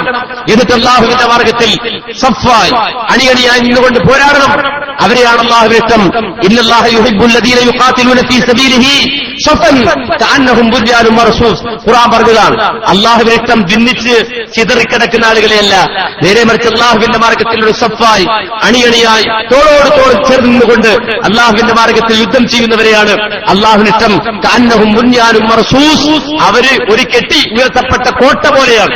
ഒന്നൊന്നിന് ബലം കൊടുത്ത് ഒന്നൊന്നിന് ശക്തി പകർന്ന് ഒരു കോട്ട പോലെ നിന്നുകൊണ്ട് പ്രവർത്തിക്കുന്നവരാണെന്ന് ആ ബോധം ഉണ്ടാകണം. ഇവിടെ വളരെ വ്യക്തമായി മനസ്സിലാക്കണം. കേരള നേതൃത്വ മുജാഹിദീൻ, കേരള ജമിയത്തുൽ ഉലമ എന്നൊക്കെ പറഞ്ഞാൽ അത് അഡ്രസ്സുള്ള ഒരു പ്രസ്ഥാനമാണ്. ഇവിടെ നേരത്തെ വിശദീകരിച്ചതിൽ ഒരു മറുപടി വിട്ടുപോയത് നിയമത്തുള്ള ഫാറൂഖിന്റെ ഹദീസിനെ പരാമർശിക്കുന്നതിനെ പറ്റിയുള്ള ചോദ്യത്തിന് മറുപടി പറഞ്ഞില്ല. നേരത്തെ മറുപടി പറഞ്ഞപ്പോൾ തന്നെ പറഞ്ഞു, ഇവിടെ ചോദ്യകർത്താവ് ഉന്നയിച്ച ജാമിഅ സീഡിയിൽ തന്നെ അതിന് വളരെ വ്യക്തമായ മറുപടി പറഞ്ഞിട്ടുണ്ട്. നിയമത്തുള്ള ഫാറൂഖി അത്തരം പരാമർശം നടത്തിയപ്പോ അവിടെ ഒരു നിലപാട് സ്വീകരിച്ചിട്ടില്ല. ഒരു നിലപാട് സ്വീകരിച്ചില്ല. ചോദ്യകർത്താവ് പോകരുത്, അവിടെ നിൽക്കണം. ഒരു നിലപാട് സ്വീകരിച്ചിട്ടില്ല. നിയമത്തുള്ള ഫാറൂഖിന്റെ കാര്യത്തിൽ ഒരു നിലപാട് സ്വീകരിച്ചില്ല. ആ പ്രഭാഷണം പുറത്തിറങ്ങിയ സന്ദർഭത്തിൽ ആദ്യമായി മഞ്ചേരിയിൽ നടന്ന പരിപാടിയിൽ നിയമത്തുള്ള ഫാറൂഖ് നടത്തിയ പരാമർശത്തിനെതിരെ പ്രസംഗിച്ച ആളാണ് ഇരിക്കുന്ന അനീഫ് ചായക്കൊടി. നിയമത്തുള്ള ഫാറൂഖിനുള്ള സദസ്സില് എല്ലാവരും വിമർശിച്ചത്, ആരും അനുകൂലിച്ചിട്ടില്ല. ആ പ്രസംഗത്തിലെ പരാമർശങ്ങൾ സൂക്ഷ്മതയില്ലാത്ത പ്രയോഗങ്ങളാണ്. സംഘടനാപരമായി അദ്ദേഹത്തെ വിളിച്ചിട്ട് അദ്ദേഹത്തിന് താക്കീത് കൊടുത്തു. മാത്രമല്ല ആ CD പ്രസംഗിച്ചു കഴിഞ്ഞപ്പോൾ പുറത്തിറക്കരുത് എന്ന് പറഞ്ഞിരുന്നു. ആ CD കൊടുക്കാൻ പറ്റിയ CD അല്ല, പുറത്തിറക്കരുത്, അബദ്ധമുള്ള CD-യാണ്. പക്ഷെ ആ CD പുറത്തിറങ്ങിയതിന്റെ പേരിലാണ് നേരത്തെ ഇവിടെ ചോദ്യം ഉന്നയിച്ച സിദ്ദീഖ് എന്ന് പറയുന്ന ആ വ്യക്തിയുടെ കാര്യത്തിൽ കേരളത്തിൽ മുജാഹിദീൻ അദ്ദേഹത്തിന്റെ റെക്കോർഡിംഗുമായി ബന്ധപ്പെട്ട നടപടി സ്വീകരിച്ചത്. മാത്രമല്ല നിയമത്തുള്ള ഫാറൂഖി വിളിച്ചുകൊണ്ട് പറഞ്ഞു, ഇത്തരം പരാമർശങ്ങൾ അതൊഴിവാക്കണം, അത് ഒരിക്കലും ഒരു സലഫി പ്രവർത്തനം ഉണ്ടാകാൻ പാടില്ല, താക്കീത് കൊടുത്തു. ഇനി അദ്ദേഹം ഇനിയും പ്രസംഗിക്കുകയാണെങ്കിൽ ശക്തമായ നടപടി തന്നെ സ്വീകരിക്കും. ഈ പറയപ്പെട്ട ആളുകൾ പിന്നെ വേറെ ഇപ്പം മക്കളുടെ കാര്യത്തിലൊക്കെ ഇങ്ങനെയാണോ? എല്ലാവരുടെ കാര്യത്തിലും അങ്ങനെ തന്നെയാണ്. എല്ലാവരുടെ കാര്യത്തിൽ ഇപ്പൊ ഈ പ്രസംഗിക്കുന്ന ഞാനാണെങ്കിലും എന്റെ കാര്യത്തിലും നിലപാട് അങ്ങനെ തന്നെയാണ്. അപ്പോ വളരെ വ്യക്തമായി തന്നെ നിഅമത്തുള്ള ഫാറൂഖിയുടെ കാര്യത്തിലായിരുന്നാലും ഒരാളും അദ്ദേഹത്തിന്റെ ആ പരാമർശങ്ങളോട് യോജിക്കുന്നില്ലെന്ന് മാത്രമല്ല, സംഘടനയിൽ യോജിക്കുന്നില്ല. അദ്ദേഹത്തെ വിളിക്കുകയും താക്കീത് കൊടുക്കുകയും വിശദീകരിക്കുകയും അദ്ദേഹത്തിന് തന്നെ ബോധ്യപ്പെടുത്തി കൊടുക്കുകയും ചെയ്ത വിഷയമാണ്. അത് ആവർത്തിക്കുകയാണെങ്കിൽ, അത്തരം പരാമർശങ്ങൾ ആവർത്തിക്കുകയാണെങ്കിൽ അത്തരം ആളുകളോട് ശക്തമായ നടപടികൾ തന്നെ സ്വീകരിക്കും. അതാണ് ഇത്തരം നടപടികൾ സ്വീകരിക്കുന്നതിലൂടെ, സംഘടന സ്വീകരിക്കുന്നതിലൂടെ നമുക്ക് മനസ്സിലാക്കാൻ കഴിയുന്നത്. ഒരു നിഅമത്തുള്ള ഫാറൂഖിക്ക് മാത്രം ഉള്ള സംഗതിയല്ല. അത് ഈ പ്രസംഗിക്കണ എനിക്കും ബാധകമാണ്, ഇത് കേൾക്കുന്നത് നിങ്ങൾക്കും ബാധകമാണ്, നമുക്ക് എല്ലാവർക്കും ബാധകമാണ്. ഏതെങ്കിലും ഒരു വ്യക്തിയിലേക്ക് മാത്രം നമ്മൾ എതിർക്കേണ്ട. ഓരോരുത്തരുടെ തോളിലേക്ക് തൂക്കിയിട്ട് നമ്മളിങ്ങനെ വീട്ടിൽ പോയിരിക്കണ്ട. അതങ്ങനെ ഒരാളുടെ തോൾ തൂക്കിയിട്ടിട്ട് നമ്മൾ വീട്ടിൽ പോയിരിക്കുക, അത് വേണ്ട. നമ്മെ സംബന്ധിച്ചിടത്തോളം സ്വതന്ത്രമായി നമുക്കൊരു നിലപാടുണ്ടാക്കുക. അതിനാണ് ഈ പരിപാടി ഇവിടെ സംഘടിപ്പിച്ചത്. അള്ളാഹുവിന്റെ അനുഗ്രഹത്താൽ കാര്യങ്ങൾ പഠിക്കാനും മനസ്സിലാക്കാനുള്ള വിശാല മനസ്കത നമുക്കുണ്ടാകേണ്ടതുണ്ട്. നമ്മൾ ബോധമുള്ളവരാകേണ്ടതുണ്ട്. സ്വയം കാര്യങ്ങളെ വിലയിരുത്തുകയും മനസ്സിലാക്കുകയും ചെയ്യാനുള്ള ഒരു കഴിവ് നമ്മൾ നേടിയെടുക്കേണ്ടതുണ്ട്. ഈ തൗഹീദിന്റെ മാർഗത്തിൽ, സുന്നത്തിന്റെ മാർഗത്തിൽ ബാക്കിയുള്ളതൊക്കെ വിട്ടിട്ട് നിങ്ങൾ മനസ്സിലാക്കണം, ഇത്രയും നമ്മുടെ ഊർജ്ജം നമ്മൾ മാറ്റുകയാണ്. എന്തിനാ? നമ്മുടെ ഈ തൗഹീദ് പറയേണ്ട ഊർജ്ജവും സുന്നത്ത് പറയേണ്ട ഊർജ്ജമൊക്കെ ഈ ജാതി വിഷയങ്ങൾക്ക് വേണ്ടി മാറ്റിവെക്കുന്ന അവസ്ഥയിൽ നമ്മുടെ ശത്രുക്കൾ നമ്മളെ കൊണ്ടുപോയി എത്തിച്ചപ്പോൾ ആരാണ് ഇവിടെ വിജയിച്ചത് നമ്മൾ ചിന്തിക്കേണ്ടതുണ്ട്. നമ്മെ സംബന്ധിച്ചിടത്തോളം ഇങ്ങനെ വിവേകമില്ലാത്തവരാവുകയല്ല, നേരെ മറിച്ച് വിവേകം ഉൾക്കൊണ്ട് വിശേഷബുദ്ധി ഉപയോഗപ്പെടുത്തി അള്ളാഹുവിന്റെ മാർഗത്തിൽ, തൗഹീദിന്റെ മാർഗത്തിൽ വളരെ ശക്തമായി പോരാടുക. അതിനുള്ള മാർഗങ്ങൾ ഒരുപാടുണ്ട്, ഒരുപാട് മാർഗങ്ങളുണ്ട് തൗഹീദ് മാർഗത്തിൽ മുന്നേറി. ഇപ്പോ എന്താന്ന് വെച്ചാൽ തൗഹീദ് പറയാൻ ആളില്ലാത്ത അവസ്ഥയാണ്. ബാക്കിപ്പോ എന്തിനു വിളിച്ചാലും ആളുണ്ട്. എന്ത് പറയാൻ വിളിച്ചാൽ തൗഹീദ് പറയാൻ ആളില്ലാത്ത അവസ്ഥ, തൗഹീദ് പറയാൻ ആർക്കും രംഗത്ത് വരാത്ത അവസ്ഥ. ഇനി ആരെങ്കിലും പറഞ്ഞാലോ പറഞ്ഞ നിരൂപിക്കുക, അത് ശരിയായില്ല, ഇത് ശരിയായില്ല എന്ന് പറയാൻ നിരൂപിക്കാനും ആളുകൾ, പണ്ട് നമ്മുടെ ശത്രുക്കൾ മടവൂരികളായിരുന്നെങ്കിൽ ഇന്ന് അത്തരം ആളുകൾ നമ്മുടെ ഉള്ളിൽ തന്നെ രൂപപ്പെട്ടു വരുന്ന ദുരവസ്ഥ ഉണ്ടാകുന്നത് കാണുമ്പോൾ മുജാഹിദ് പ്രവർത്തകർ ഉത്ബുദ്ധരായിരിക്കും. നിങ്ങൾ മനസ്സിലാക്കേണ്ടതുണ്ട്, കൃത്യമായി നിലപാടുകൾ സ്വീകരിച്ച് ഈ പ്രസ്ഥാനം മുന്നോട്ട് പോവുക തന്നെ ചെയ്യും. കേരള ജമിയത്തുൽ ഉലമയുടെ, കേരള മുജാഹിദിന്റെ നിലപാടുകളുമായി ഈ പ്രസ്ഥാനം മുന്നോട്ട് പോകുമ്പോൾ ആ ജൈത്രയാത്രയ്ക്ക് മുന്നിൽ ഒന്നും ഈ പ്രസ്ഥാനത്തിനും ഈ ആദർശത്തിനും തടസ്സമല്ല എന്ന് മനസ്സിലാക്കും. ഈ ആദർശ വണ്ടിക്ക് മുന്നിൽ ഒന്നും തടസ്സമല്ല. ഇത് തെറ്റൂല, ഇത് നേർക്ക് നേരെ തന്നെ നേരായ വഴിയിലൂടെ വൃത്തിയായ രൂപത്തിൽ തന്നെ കൃത്യമായ രൂപത്തിൽ തന്നെ മുന്നോട്ട് പോകും. ആ ഒരു ബോധം നമ്മുടെ മനസ്സിലുണ്ടാകണം.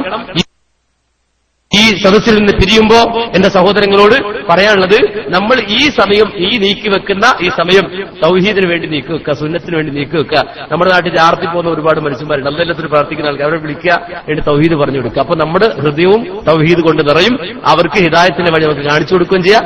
ആ നിലയിലേക്ക് നമ്മുടെ ശ്രദ്ധയെ തിരിച്ചുവിടണം എന്ന് പ്രത്യേകം ഉണർത്തുകയാണ്. അല്ലാഹു സുബ്ഹാനഹു വ തആല ആ നിലയിൽ ഹക്കിന്റെ മാർഗത്തിൽ, തൗഹീദിന്റെ മാർഗത്തിൽ പ്രവർത്തിക്കാനുള്ള തൗഫീഖ് തന്ന് നമ്മെ അനുഗ്രഹിക്കുമാറാകട്ടെ. നമ്മിൽ നിന്ന് വന്നുപോയ തെറ്റുകുറ്റങ്ങൾ അള്ളാഹു പുറത്ത് മാപ്പാക്കി തരുമാറാകട്ടെ.